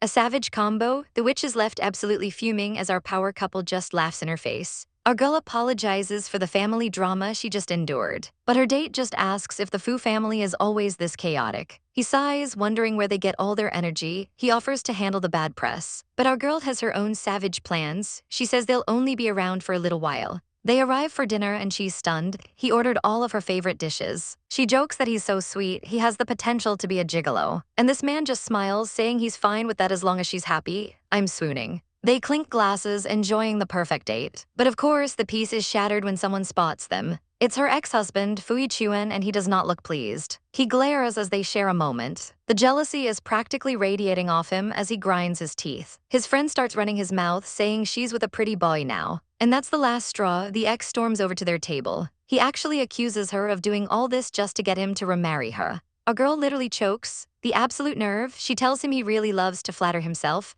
Her date immediately shuts him down, saying there's no place for him here. She stands up, demanding to know why he's causing a scene. The ex calls her date a lowlife. Oh, it is on now. Shang Kaian steps up, telling President Fu to take some responsibility. He calls him out for treating her badly and not letting anyone else treat her well. Our girl scoffs. She's a treasure to her own family. Why would she stoop so low for his? She says they should go, but her date has a better idea. He smirks at the ex and says, I think it's not us who should leave. Fu Yechuan is left fuming as they completely own him. Shang Kaian just calmly asks if the interruption ruined her mood. What a king, he just wants her to have a little fun. Meanwhile, the internet is exploding with news of their date. Headlines pop up about the ex-wife having a sweet meal with her new male favorite. The comments are an absolute war zone. Back at the company, an assistant asks her brother if they should handle the hot search. He says no. He's on the phone with even more backup. Her third brother is coming back from abroad. The news is blowing up with headlines about the king of movies, Su Kai, returning home. At the airport, a massive crowd of fans is screaming his name. He breezes through the VIP access lane, ignoring the chaos. The chants for Su Kai are deafening. He takes off his shades with a smirk, thinking how he shines everywhere he goes. While waiting, he shoots a quick text to his sister. Nan, I'm at the airport. I'll be there soon. Suddenly, the VIP lounge door opens. A thirsty fan barges in, exclaiming she's finally found him. Su Kai is completely unbothered by her presence. She introduces herself as a young miss from the Fu family and asks for his number. He shuts her down instantly. Sorry, I don't share my info. The girl and her friend try to pressure him, flexing their family's influence. His eyes turn to ice. He is not impressed. He makes a quick excuse and turns to leave. As he walks off, the girls decide they're not done yet and follow him. Fu Ying is getting seriously anxious. But then Su Kai's entire face lights up as he spots someone. Nan. Our girl Su Nan turns around, looking like a goddess. He rushes over and gives her the biggest, most adorable hug ever. He even taunts the two stalkers who followed him. Fu Ying absolutely loses it. She screams that he's not allowed to hug Su Nan. Our girl just casually asks her brother what took him so long. He calls the other girls unclean people. Savage, this pushes Fu Ying over the edge. Who are you calling unclean? She then has the audacity to ask Su Nan how many men she has. Our girl just smirks, ready to serve. She leans in and says she has countless men. An absolute icon, Fu Ying snaps and lunges forward to slap her, but her hand is caught midair. It's Su Kai and his expression is terrifying. Try saying that again. He grips her wrist, not playing around. The girl is frozen solid with fear. He contemptuously shakes her off and leads his sister away. Fu Ying collapses onto the floor, utterly humiliated. Su Kai and Su Nan walk off without a single glance back. Fu Ying has a full-blown tantrum on the airport floor. Her friend looks down, calling her a useless woman, but then she gets a wonderfully wicked idea. She comforts her friend, a plan already forming. She holds up a photo of the hug, saying they can let Su Kai's fans save him from Su Nan. Back at the family mansion, Su Kai brags to his older brother. He proudly recounts how he defended his little sister from the Fu family girl. He's acting like a total kid, demanding praise. But his brother just holds up a phone. Explain this first. It's a breaking news article shipping Su Kai and Su Nan as a couple. The fans are rioting. Su Kai looks absolutely horrified. He forgot about his rabid fan base. Our girl realizes Fu Ying must have leaked the photo to stir up trouble. Her older brother immediately offers to handle the PR nightmare for her. Su Kai looks on, a nervous wreck. But Su Nan stops him with a smirk. Wait, she has a plan and it's going to be chaotic. She suggests they wait until the company anniversary tomorrow to settle everything at once. Our girl arrives at the banquet, looking like an absolute goddess. The dress is immaculate, the jewelry is sparkling. But of course, the haters are already whispering in the corner. She pays them no mind, her eyes locking with someone across the room. It's her trash ex, Fu Yechuan, and he looks furious to see her. He storms over, demanding to know what she's doing here. She just smirks, asking why she can't come. He grabs her, hissing that everyone is waiting to see her make a fool of herself. He warns her not to cause any trouble for his new girl. He claims he can't protect her if anything happens. Bro, who asked you? Our queen elegantly shakes off his hand. Protect me, she scoffs, don't be ridiculous. She calls him out, saying he's just afraid of her implicating his precious Fu family. Just then, the new flame and her posse show up. She begs Su Nan to stop making trouble, playing the innocent victim. Her little friend pipes up, calling our girl a man-seducer. The whole group gangs up on her, calling her a divorced woman trying to cling to the wealthy. This old hag really has a death wish, and Su Nan grants it. Slap. The woman is stunned. Her daughter screams, "How dare you hit my mom?" So Su Nan gives her 1-2, a perfect double kill. Ying cries out for her mommy. Our girl coldly warns them to watch their mouths. The peanut gallery begs Fu Yechuan to teach her a lesson. He turns to Su Nan, telling her she's gone too far. The new girl chimes in, saying this will make the Su family a laughingstock. Sunan just lets out a little chuckle. She looks down on them and says, "Your existence is the biggest joke around here." Absolutely savage. Meanwhile, two powerful men are chatting. One of them is shading the Fu family for using someone's blood like a bank. The other man, Chairman Su, looks grim. He's called away to give a speech. Chairman Su takes the podium. He announces this banquet is specially for his daughter. The crowd murmurs, wondering who she is. Fu Yechuan is suddenly on high alert. Wait. The chairman begins to call out some names. He gets to the last one, Sunan. Fu Yechuan is frozen in shock. It couldn't be. Chairman Su takes our girl's hand, proudly presenting her. "Sunan, my precious daughter, and the only treasure of my Su family." The entire audience is in an uproar. Fu Yechuan is completely stunned. Seriously, the new girl can't believe her eyes. But the chairman isn't done. He drops another bomb. "Sunan is also my designated heir." He declares that anyone who talks badly about his baby are enemies of him and the entire Su family. Our girl just smiles, looking like the queen she is. The Fu family is absolutely losing their minds. In a flashback, her ex asks her, "Was marrying me just a mistake that wasn't worth mentioning?" The crowd is buzzing. They're not lovers, they're brother and sister. The Fu family is in complete denial. An orphan with no money? Impossible. The Fu patriarch screams at his daughter to shut up. Then Sunan's brother drops the biggest bomb of the night. He's transferring all his shares to her, making her the next successor.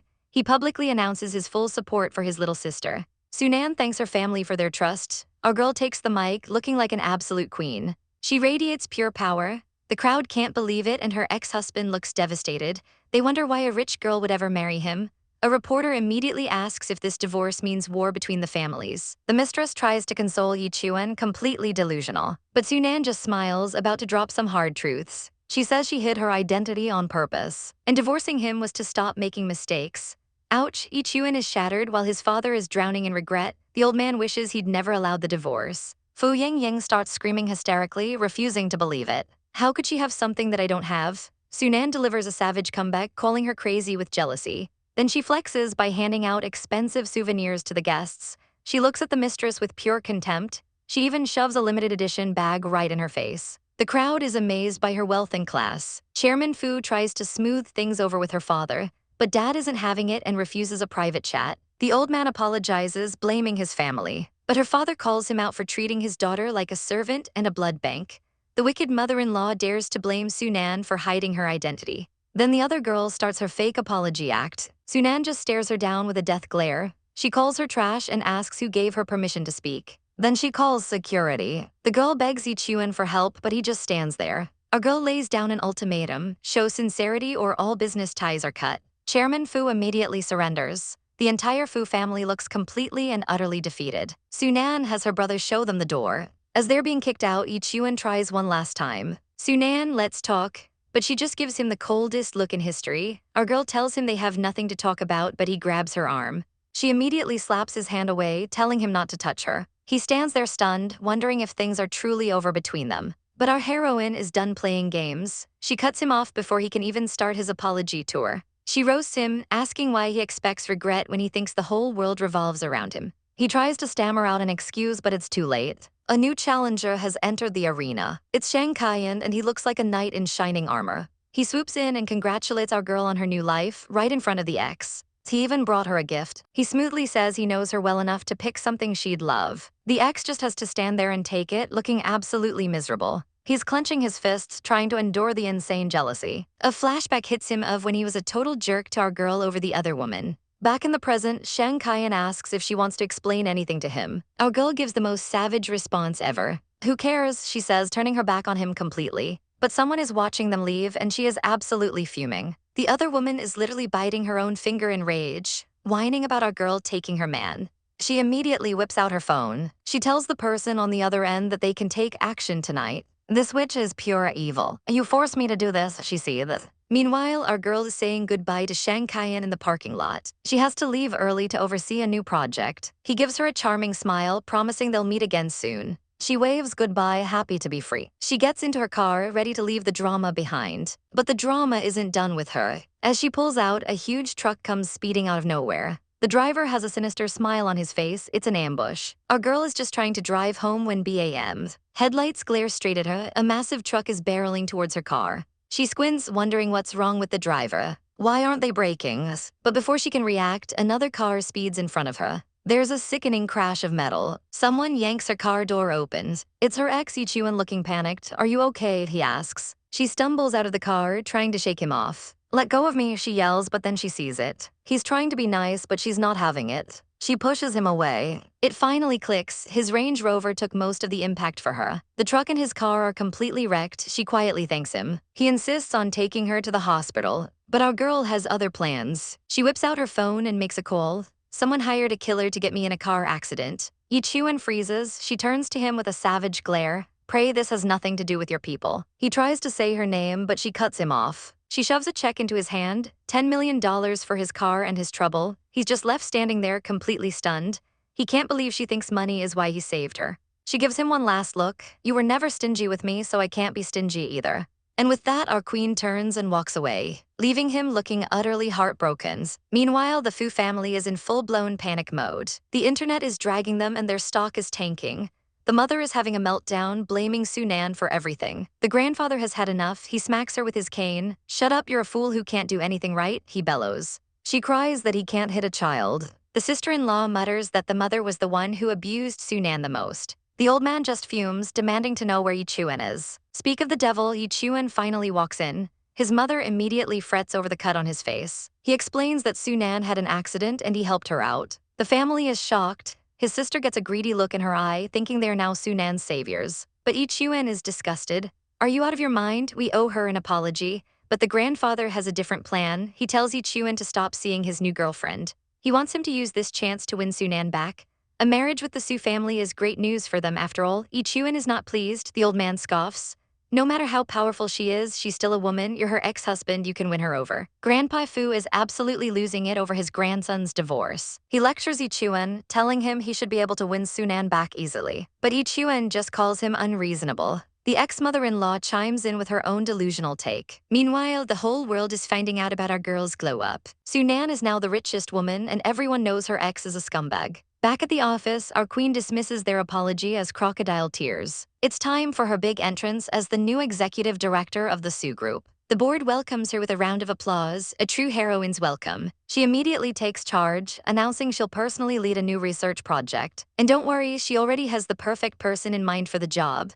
Her colleague encourages her to leave the past behind. Our girl agrees, but her eyes tell a different story. Revenge is a dish best served cold. Just then, her phone buzzes. It's her second brother. He's just landed at the airport. She tells her team he's the new R&D lead, but an employee bursts in with urgent news. They found out who was behind her car accident, and the culprit is Kaya Wenru. Of course it was. Her colleague offers to help, but she shuts him down. Our girl is going to settle this score herself. Over at the airport, Yechuan and his friend are waiting in the VIP lounge. The friend is getting impatient waiting for some tech genius named Sunner. He can't stop gushing over how amazing this guy is. Apparently, he's a huge deal in the chip research world. He credits Yechuan for poaching such a big talent. But then the door slides open and in walks a total boss. It's Sunan. The friend immediately gets defensive, accusing her of trying to steal their new recruit. He warns Yechuan not to fall for it. Yechuan confronts her, asking what she's doing here. She claps back with a savage, "What do you own the airport?" The friend smirks, telling her she's too late because the Fu group already got him. But our girl just laughs in his face. She doesn't need their help. In fact, she says Sunner will be begging her for an introduction soon. Right on cue, the man of the hour arrives. And who is this handsome stranger? It's her second brother. She runs into his arms for a hug. He teases her for being so affectionate. The two of them look absolutely adorable together. Yechuan is shook, telling his friend to shut his trap. And then the friend finally connects the dots. The legendary Sunner is Sunan's brother. Wouldn't you know it, our girl and her brother run into the ex-husband. Her brother tries to butter her up, offering to buy her anything. Sunan asks her second brother for help finding an AI expert.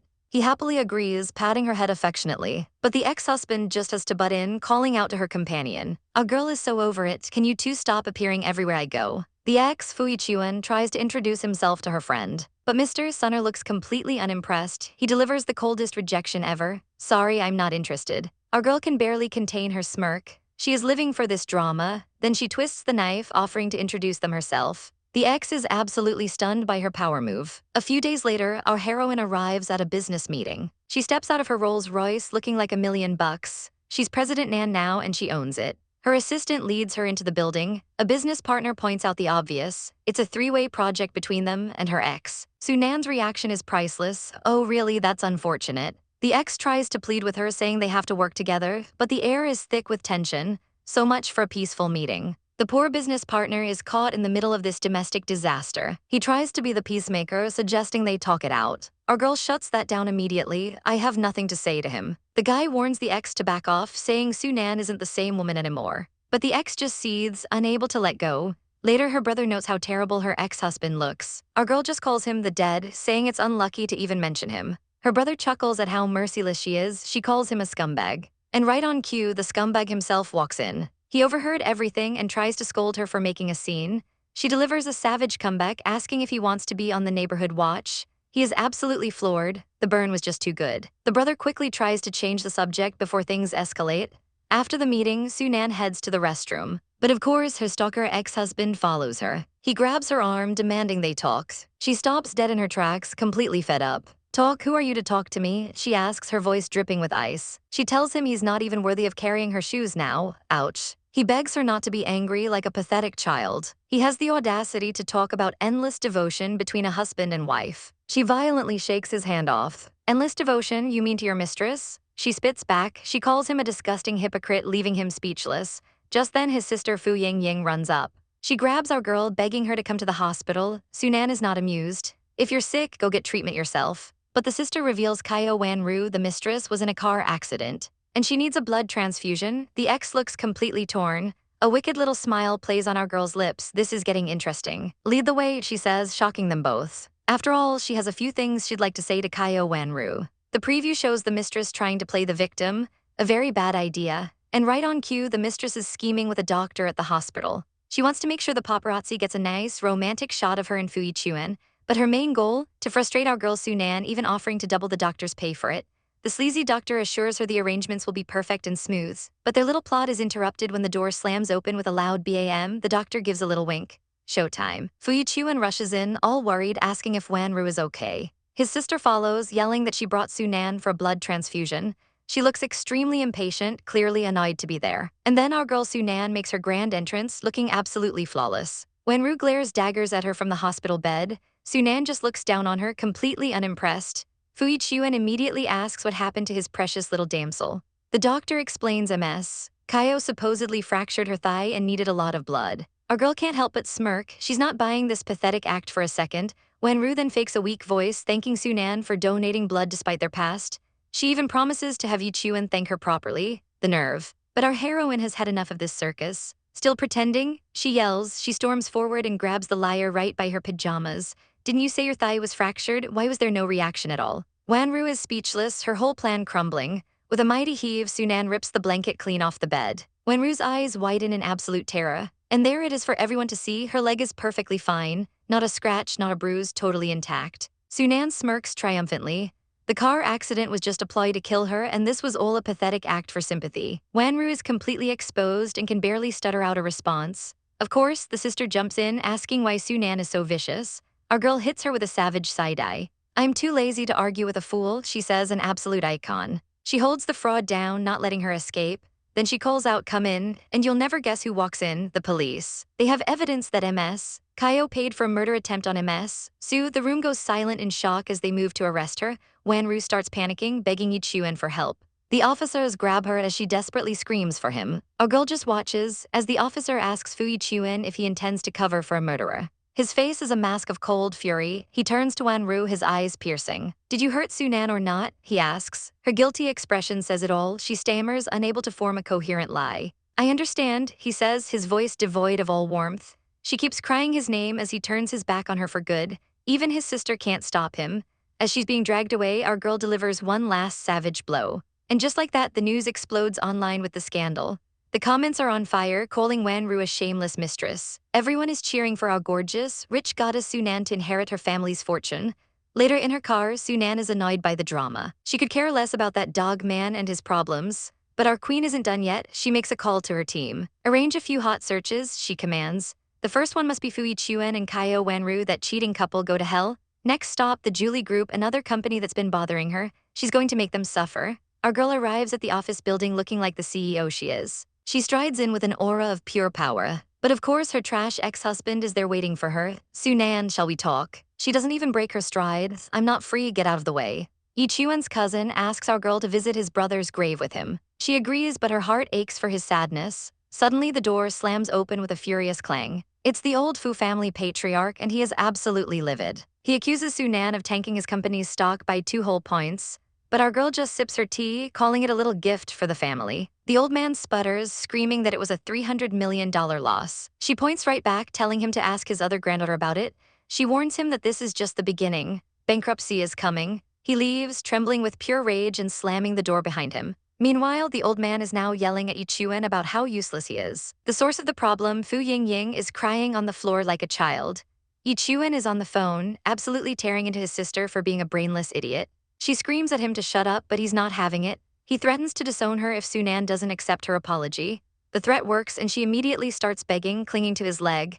And so we get this pathetic apology scene. But our girl just watches from the window, completely indifferent to the crocodile tears. Later at the cemetery, Yechuan is with the other villainess, Kaio Wenru. He pours a drink for his deceased brother, Ah Heng. He tells her that once everything is settled, she can finally go back to her country. She plays the victim, wondering if her leaving will fix his relationship with Sunan. But our girl arrives just in time to scoff, calling her a murderer to her face. Sunan and her red-headed ally appear, bouquets in hand, ready for confrontation. Yechuan demands to know why they are at his brother's grave. Kaio Wenru looks like she's seen a ghost. Sunan is absolutely savage, stating her brother would never have a murderer for a girlfriend. Her friend physically blocks Yechuan, separating him from the villainess. Yechuan looks on, completely stunned. Our girl turns the accusation on him. He's the one who bailed a killer out of jail. He took care of a murderer, not his brother's girlfriend. The truth is too much for Kaio Wenru, who makes a run for it. But she doesn't get far. Sunan corners her by her car. The villainess asks if she's here to laugh at her misery. Oh, sweetie, it's so much worse than that. Our girl says she's not letting her get away with murder. Kaio Wenru trembles, asking what she wants. And bam, a glorious slap sends her reeling. Sunan tells her she should have died a long time ago. The villainess shrieks that Yechuan would have married her if Sunan was out of the picture. And right on cue, the man himself appears, calling Sunan's name. Our girl turns to face him, a defiant smirk playing on her lips. Is he here to rescue his precious murderer again?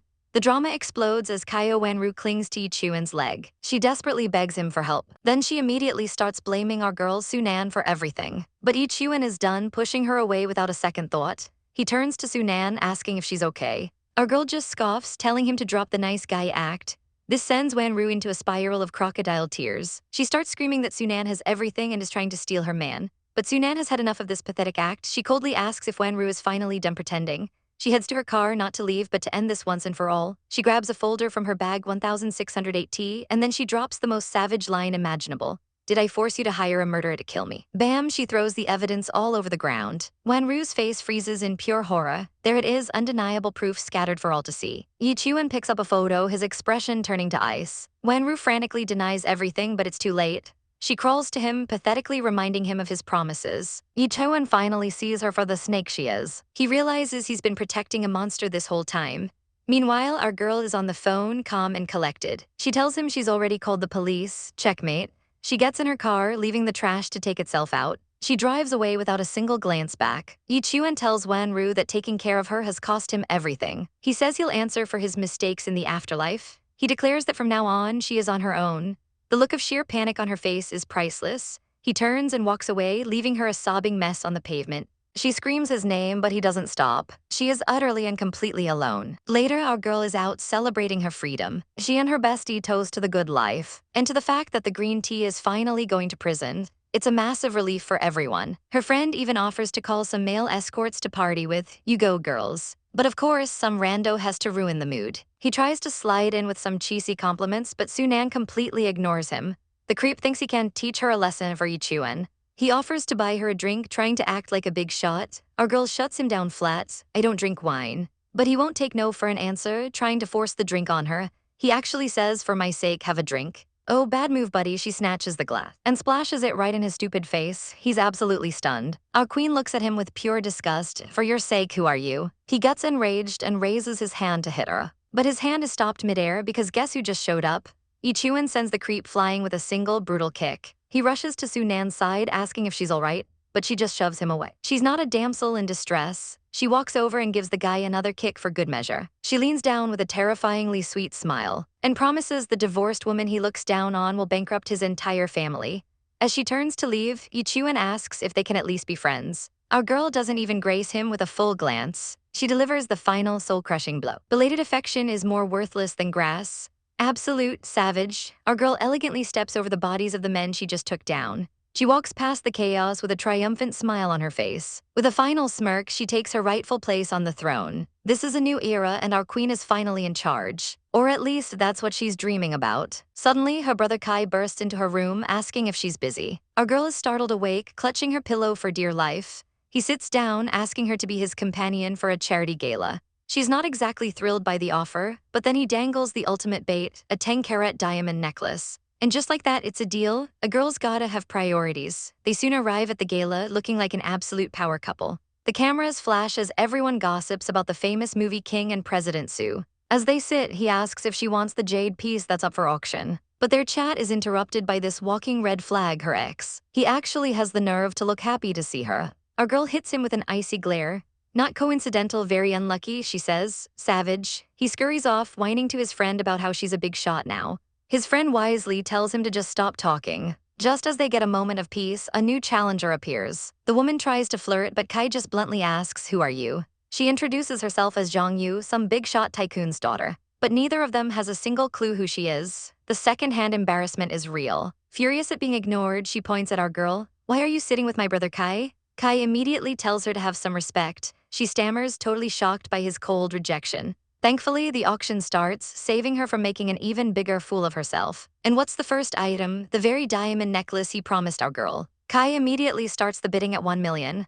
But the thirsty girl, Zhang Yu, just has to compete, raising it to 2 million. Kai fires back with 2.5 million. So this psycho jumps the bid all the way to 10 million. Our girl is unimpressed, thinking this woman isn't very smart. She whispers to Kai to just let her have it. He immediately agrees, completely whipped for his sister. Zhang Yu seethes with jealousy as she wins the overpriced necklace. Our girl is bored and ready to leave, but Zhang Yu slams the table in a rage. She storms over, demanding to know what they're doing. Then she drops the Delulu bomb. "I'm the one who's going to marry brother Kai." The crazy woman lunges straight for our heroine. She lands a shocking slap right across Sunan's face. Oh, but our girl does not take disrespect. She immediately stands up and returns the favor with a slap so hard it echoes through the hall. "If you are sick, get treatment," she says coldly, absolute queen behavior. Zhang Yu is stunned, demanding to know who she thinks she is. Our girl leans in. "I'm Sunan, the sole heir of the Su family." Our girl is not having it with this handsy woman. This new girl starts screaming, name-dropping her powerful consortium. But suddenly a handsome stranger blocks her path. He grabs her wrist, telling her that's enough. She dares to ask him what he's doing. He coldly tells her to let go, calling her disgusting. The crazy lady turns on our heroine, demanding to know who she is. She even accuses the man of being our girl's pet boy. The nerve of this woman is just off the charts. Another man tries to intervene, but our girl has reached her limit. With a savage slap, she puts the woman in her place. "Are you done?" she asks, not a hint of fear in her eyes. She gets right in her face, her expression absolutely lethal. It's time for the big reveal. She's Sunan, heir to the Su family. And her family's fortune could buy this woman's little company 10 times over. The woman is in absolute shock, refusing to believe it. The crowd starts whispering. They know the Su family is a powerhouse. The reality of her colossal mistake starts to sink in. Our girl just smiles, telling her that her rich girl act is officially over. She gives her a little pat like she's dismissing a child. The woman is completely terrified now. "What are you going to do?" The man who defended her earlier, Sukai, tells her to calm down. The woman looks at him, completely bewildered. He just gives her a sweet, innocent smile. Then he drops the bomb. "I'm Sunan's brother." His smile turns menacing as he bids her a final goodbye. He and our girl walk away, leaving a trail of chaos behind them. But her brother isn't done. He turns to our girl's ex-husband, President Fu. He throws some serious shade about popularity and influence. He even calls him out for not controlling his own people. Our girl lands the final blow, reminding her ex he's a lousy person. They leave together, a powerful duo, leaving the losers in the dust. Later, at a business meeting, President Lin has some juicy gossip. He casually mentions that the crazy ladies consortium is in big trouble. Our girl plays it cool, saying it's just business. Lin just laughs, clearly impressed by her ruthlessness. He then pivots, asking President Fu about their new project. They're ready to announce a groundbreaking new technology. He claims it's an invention that will change mankind. But just then, an employee bursts in with terrible news. Everyone is stunned into silence. It turns out the Su family in another city has released a nearly identical product. Someone has leaked their top-secret project. Our girl immediately takes charge. She looks at her partners, her face set like stone. She swears she didn't leak anything and says there must be a mole. President Fu wants to launch an investigation immediately. President Lin decides he'll go handle the situation himself. But this gives the ex-husband an idea, a chance to get close to her again. He quickly stands up, volunteering to go with Sunan. She shuts him down with a cold, "I'd rather not." But he insists, saying it's their shared interest and she needs his help. President Lin agrees, saying they should go together. Our girl hesitates but finally relents. "All right." President Fu looks relieved, but our girl is all business. She shoves the files at him, telling him not to hold her back. He looks at her with such intensity, promising he won't let her down again. Professor Meng proudly presents his brand new intelligent AI chip. But our girl storms in with her ex-husband, shouting for him to wait. She immediately calls him out, asking when her lab's research became his. Our queen snatches the microphone right out of his hands. With ice in her veins, she demands an explanation from the thief. He scoffs, calling her a little girl who knows nothing about research. Then he has the audacity to call for security to throw her out. Even the ex-husband, a total trash fire, tells her to get lost. Some goon tries to block her, threatening to sue her for causing trouble. The professor points a shaky finger, absolutely fuming. But our girl just smirks. "You can't sue for something you already stole, idiot." Suddenly, a new player enters the game, her slimy cousin. He claims that everything belonging to the Su family belongs to all of them, and then he calls her hot-tempered. The nerve of this man, the ex is totally lost. Who is this greasy-haired dude? Our heroine lays it all out. It's her second uncle, a plagiarist and a traitor. He just sneers, saying it's time for her to lose her position as president. The uncle claims in research it's just first come, first served. Even the ex knows that's total garbage and tells him to stop. She is not having it. She doesn't want arguments, she wants proof. She throws down the gauntlet. "In 3 days right here, they will argue face to face and the whole world will watch." Her uncle raises the stakes, making her position as president the prize. If she can't prove it, she's out, the ultimate gamble. Our girl is shocked by his shamelessness. The ex-husband calls her impulsive, warning her that everything is on the line. He offers to help her, clearly worried she's in over her head. But she shuts him down flat, no need. Later that night, she's on the phone, telling someone she's found a helper. She opens the door to find a handsome, bespectacled man. It's Shang Kaiyan, and he's been waiting for her call. Our girl's whole face lights up, it's really him. And he's come prepared with all the information she'll ever need. She quickly invites him in to go over the plan. She's so grateful, telling him he's always so timely. He looks at her so gently, "I'll always be here whenever you need me." Then he throws some major shade, saying it won't be like her miserable marriage. He immediately gets to work, already spotting an issue in the accounts. There's a delayed entry that looks incredibly suspicious. She takes a look at the documents, her eyes narrowing. A slow, wicked smile spreads across her face. She knows what this is. Bingo, her second uncle has been embezzling money and she's got the proof. He teases her for being a workaholic, saying he meant to give her a break. But the stress is too much and our poor heroine passes out at the table. He sighs softly, knowing she can't sleep like this. So like the prince he is, he gently picks her up. He carries her bridal style into the bedroom. My heart is melting. After tucking her in, he wishes her a good night. But as he leaves her room, he's confronted by the jealous ex-husband. The ex demands to know what their relationship is. Shang Kaiyan just coolly pushes up his glasses, completely unbothered. He smiles, delivering the final blow. "She's asleep, you can only come tomorrow." As our girl heads into the press conference, a hand stops her. It's her obsessive ex-husband, Fu Yechuan. He looks wrecked, demanding to know what's going on. He claims he saw Shang Kaiyan leaving her room late last night. Our girl gives him an absolutely glacial stare. "I don't have to report my itinerary to you," she says, dripping with ice. He desperately asks for an explanation. She hits him with a hard "No, I don't," absolute savage. Just then, the slimy Professor Meng slithers in. He sneers, asking why our girl looks so guilty. Sunan just smirks back, completely unbothered. "I'm not with him," she says coolly. She adds that she can deal with data thieves all by herself. Leaving the two losers behind, she waits for her ride. And who pulls up but the handsome Shang Kaiyan himself? He offers to drive her and our girl happily agrees. But of course, the ex can't let it be. He storms over, declaring this a business matter for insiders only. Shang Kaiyan smoothly replies that he's just President Su's driver today. He hits the ex with a smug little smile, asking, "Doesn't she deserve a driver?" Sunan lands the final blow, reminding Fu that to him she was just a blood bag. She gets in the car and slams the door in his face. Fu Yechuan is left standing there, absolutely seething. He's completely stunned, his face a mask of regret. He realizes he has to clear up this massive misunderstanding. A little late for that, pal. Meanwhile, in the lounge, the news is all about Meng's plagiarism scandal. Our girl sips her tea, watching the clown play the victim on TV. Shang Kaiyan pours her a cup, calling the professor a clown. Sunan just smiles wickedly. Let's see if he's still laughing in a few minutes. The press conference begins, and a reporter immediately asks what she thinks of the scandal. They ask if her company is responsible for copying the design. Sunan grabs the mic, ready to drop a nuke. She announces that her City S branch did engage in unfair competition. And then the ultimate power move. She's already submitted a bankruptcy report for the entire branch. The room erupts in chaos. One of the old fools stands up demanding proof. Our heroine rises to the occasion. She reveals Meng Kang's so-called chip was a premature failure, and now she'd like to introduce the real genius behind the research.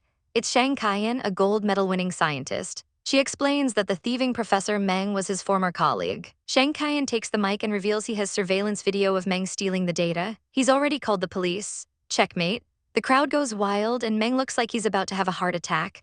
The press swarms the fraud, who can only stammer that he deleted the video. But it's too late. The police are here. They cuff the professor for economic crimes. Sunan turns to her disgusting second uncle with a victorious smirk. She tells him to worry about his own embezzlement charges. He grits his teeth, screaming her name as he's dragged away. Even her ex's friends are impressed. They call her a ruthless little fox. Fu Yechuan can only agree. He thinks to himself, she's awesome. Yes, she is, and you lost her. The uncle breaks free, lunging at her and screaming that he'll kill her. But Shang Kaiyan instantly steps in front of her, blocking the attack. The police tackle the old man to the ground. Our girl looks down on him coldly, telling him he lacks the ability to make good on his threats. Later, she playfully asks Shang if they are still playing the roles of pretty boy and rich sister. He smiles softly, replying that as long as she likes it, he can do anything. He warns her that there's been a commotion and she'll have trouble. But our girl is a chaos queen. That's exactly what she wants. He unlocks the car, suggesting they grab a bite to eat. Suddenly, a wild ex-husband appears to block their path. It's President Fu asking why she won't just take his car. His little sidekick chimes in about a meeting they supposedly have. But her new man, Shang Kaiyan, is unbothered, just telling her to eat well. Our girl turns to face her ex with ice in her veins. She leans in, completely taking charge of the situation. She tells him she's not going to his stupid meeting. And if anyone has a problem, they can come directly to her. The absolute power move, she turns back to Shang Kaiyan ready to go. He gives her the sweetest, most supportive smile. And with a simple let's go, they're off. They drive away, leaving the two clowns in the dust. But of course, the ex can't take a hint and tells his driver to follow them. At the restaurant, Shang Kaiyan serves her some soup. Our girl is blushing as he gets close, promising to do anything she likes. But their cute moment is interrupted by the stalker duo. They just walk right up to their table. The ex pulls up a chair like he was invited. He has the audacity to ask if they can join, already sitting down. He then judges the simple food, and our girl absolutely snaps. She tells him it's none of his business. She is so done with this man's entitlement. She stands up, ready to leave this disaster of a date. But as the ex calls her name, Shang Kaiyan drops a savage comeback. He says the only thing that matters is that Nan likes the food. Mic drops, they leave the ex and his friend stewing in their own failure. President Fu is fuming, and his friend points out the obvious. He's never actually tried to win a girl over before. The friend suggests he should stop being an annoying pest. And maybe, just maybe, try to find out what she actually likes. The ex-husband actually seems to be thinking about it. Wow, a single thought is forming in that empty head of his. A few days later, a mysterious VIP invitation arrives. Our girl is stunned. It's an invitation to the World Business Conference. Her secretary reveals it's an apology gift from President Fu. She can't help but smirk. He's certainly pulling out the big guns now. But in the shadows, a new threat emerges, vowing that it's not over between him and Sunan. I have analyzed the provided images and have determined that they are advertisements. As per the critical rule to discard all ads, no content can be generated for this request. A car speeds down the highway at night. In the backseat, our girl Sunan listens to her assistant. He asks if giving up the land was a loss. She scoffs, explaining it was a fair trade to enter a new market. As they approach the airport, her assistant confirms he'll arrange her schedule. He offers to check her in while she waits in the lounge. But as she walks away, a shadowy figure watches her from the crowd. In the VIP lounge, Sunan relaxes with her music. Suddenly, a hand clamps over her mouth from behind. It's a cloth soaked in anesthesia, and she realizes it too late. Her strength fades and she passes out cold. The kidnapper immediately drags her limp body away. Just then, her assistant returns and sees everything. He screams, "Let go of her." The kidnapper turns, pulling a knife on our girl. He demands 100 million or she dies. The assistant is frantic, screaming for security. A splash of cold water wakes Sunan up. She's tied to a chair in a dusty warehouse. She groggily asks who's there. A familiar, hateful face appears, Sui Nyan. He cackles, grabbing her by the hair. He blames her for ruining his life. But our girl is a savage. She spits that it was his own fault for embezzling. Enraged, he threatens her again, holding a knife to her throat. He doesn't believe her warning that all her shares will be donated if she dies. He raises his hand to strike her. Suddenly, the doors fly open. President Fu is here. The kidnapper panics and screams for them not to come closer. He holds the knife tighter against our girl's throat. President Fu demands to know his price. His friend warns the man that the police have the place surrounded. But Nayan is completely unhinged, screaming he has nothing left to lose. Outside, the police are ready. Sunan's uncle is panicking, but President Fu calms him down.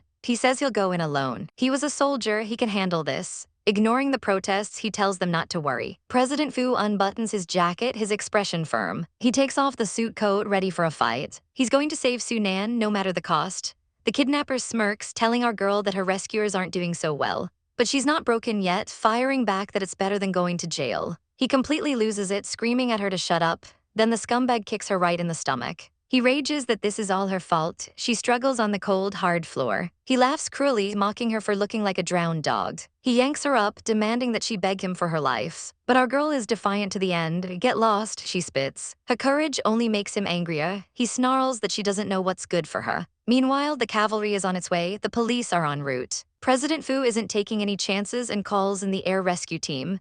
Back in the warehouse, the creep grabs a handful of her hair. He taunts her, asking if she's sad her family didn't come to save her. She savagely claps back that he's the pathetic one who won't see a dime. He sneers that it's not up to her to decide. Then he drops a terrifying bombshell. He poured gasoline everywhere, but our girl doesn't even flinch. She tells him her family isn't that stupid. And then she lands a solid kick right where it hurts the most. He stumbles back in agony, screaming. Suddenly, the door bursts open. President Fu has arrived. He roars for the kidnapper to let Sunan go. The villain just smiles, recognizing the famous President Fu. He pulls out a menacing knife, asking if he wants to play the hero. President Fu cuts straight to the chase, demanding his conditions.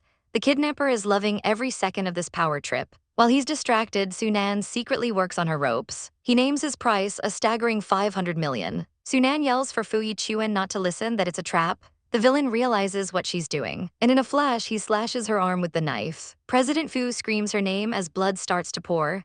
The psycho threatens to kill her if anyone takes another step. He tells her this is punishment for being so annoying. With a knife to her throat, President Fu has no choice but to agree. The villain grins, wanting to see the money transferred immediately. As he's distracted, our girl frantically keeps trying to free herself. She knows she has to hurry before Fu Yechuan falls for the trap. President Fu confirms the transfer is ready to go. The kidnapper laughs, impressed by his speed. He holds out his phone with the bank information. Fu Yechuan takes the phone, his eyes burning with pure rage. The villain smugly says he isn't playing any dirty tricks. And in that instant, President Fu unleashes a brutal punch to his face. The guy is completely stunned, not expecting the attack.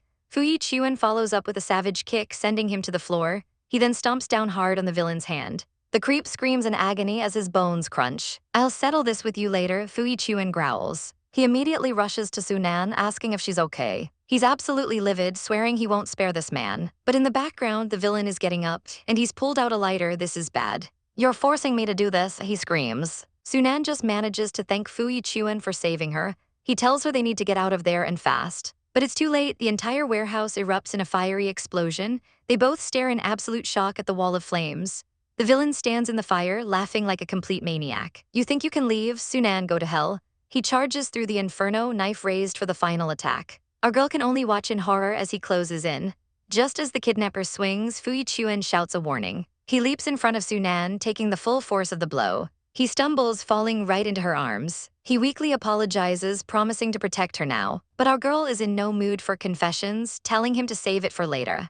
The kidnapper laughs maniacally, vowing they'll all die in the fire together. Fu Yechuan collapses against her, his body going limp. Our girl's eyes narrow with absolute fury. She tells him to stay put, she's about to handle this. The villain is just standing there, gloating in the middle of the inferno. Sunan calls him out by name, Suinayan. She roasts him for being a disgrace to their family. He flinches, but she's just getting started. She lands a savage kick right to his gut. She calls him out for embezzling company funds. He doubles over, coughing from the smoke and the pain. She lands another brutal kick to his jaw. This is for kidnapping her and trying to kill her. Our girl goes full savage mode, telling him he's a waste of air. He's left choking on the floor. He spits curses, promising she'll die a horrible death. Our girl just smirks, completely unbothered. She calmly picks up a nearby bot. With a terrifying look, she raises it high. She tells him before she dies, she's sending him to hell first. The bottle smashes over his head with a sickening crunch. She turns her back on the mess and walks through the flames. She tells Fu Yechuan it's time to go. He's weak, telling her to leave him and save herself. Suddenly, a massive explosion rocks the warehouse. The fire spreads, cutting off their paths. She grits her teeth, determined to get them both out. He grabs her hand, saying he can't owe her any more favors. He confesses he was sorry and just wants her to live. He asks for her forgiveness before he dies. She cuts him off, telling him to stop talking nonsense. They can settle their scores after they escape. She tries to drag him, but he warns her they'll both die. The structure above them begins to crack and groan. She looks up in alarm as a flaming beam starts to fall. He shoves her away with all his remaining strength. The beam crashes down and she screams his name. She can only watch in horror as he's knocked unconscious. The smoke is overwhelming and she starts coughing violently. Her breathing becomes difficult as she starts to lose consciousness. Just then, sirens blare outside as firefighters arrive. They rush in, ready to rescue anyone trapped inside. A man's voice cries out her name. A new figure emerges from the smoke, covering her with his jacket. He sweeps her up into his arms, carrying her out of the fire. As he carries her away, he tells the firefighters there's still someone else inside. Our girl is completely out of it, limp in his arms. Her mind flashes back 4 years ago. A peaceful day at a church is shattered by gunfire. Masked men storm the building, shouting to kill everyone. Our girl hides, terrified, as the chaos erupts around her. She thinks she's going to die. A gunman spots her, kicking her to the ground. He sneers, "Found you, little beauty." But before he can do anything, a figure appears out of nowhere. A man shields her with his own body. She looks up, stunned, a single tear rolling down her cheek. He looks down at her, his expression calm as he asks, "Miss, are you okay?" Our girl thinks back on how she first met Fu Yechuan. He saved her like a hero, but their marriage was a total disaster. Now, history is repeating itself as he screams her name in the middle of a fire. He came to save her again, and she doesn't know how to feel.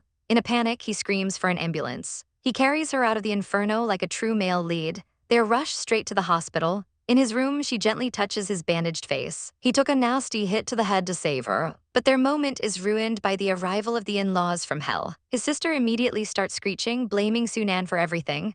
The mother-in-law is even worse, scheming to use this to enslave our girl for life. The two of them are positively gleeful about this life-saving favor. And then Grandpa Fu shows up, loving every second of their evil plan. He strokes his chin, hatching an even more sinister plot. He wants Sunan to remarry Yechuan and hand over her entire family's fortune as a dowry. The women are absolutely thrilled by this idea. They're already drooling over becoming the richest family in the country. But wait, someone's awake. Yechuan weakly opens his eyes. He can only cough as his vultures of a family continue to plot. They are so lost in their greed they don't even see him. He coughs again, trying to get their attention, but it's useless. Finally, he manages to speak. "It's my choice, so just stay out of it." But of course, his family completely ignores him. The grandpa hears Sunan is in the next room and decides to pay her a visit. The whole toxic crew marches out, ready to confront our girl. Yechuan is horrified and orders his assistant to stop them. He struggles to get up, desperate to prevent the impending chaos. Meanwhile, in Sunan's VIP ward, things are much calmer. Her brother is carefully feeding her soup. He's being so dramatic, saying he wishes he was the one who got hurt. He goes on a rampage, vowing to fold their second uncle into a smartphone. The rage is real and frankly a little chaotic. Dad has had enough and bonks him right on the head. Our girl quickly defends him, saying he's just worried. The dad relents, saying he'll forgive him for Nan's sake. A doctor enters with an update. Her lungs are infected from the smoke, but she'll be okay. Her brother is relieved and comforts her, telling her it's all over. She puts on a brave smile, but then she pauses, a worried look on her face. She just has to ask, "But Fu Yechuan, how is he?" "Oh girl, you did not just say that," her brother explodes. But the other brother chimes in, saying Yechuan risked his life for her. The dramatic brother isn't having it. "Don't be confused, Nan. But our queen shuts them both down. "Don't argue, I'll take care of it myself." They decide to leave her to rest. The door closes, leaving her alone with her thoughts. She can't believe she owes her ex-husband such a huge favor. Suddenly, bam. She looks up, startled, as the door is thrown open. And who storms in but the entire Fu clan, looking for blood? The old man gets right to it, demanding an explanation for his grandson's injuries. Our girl looks at him, completely unfazed. "Explain? What does old Master Fu want me to explain?" The absolute savage.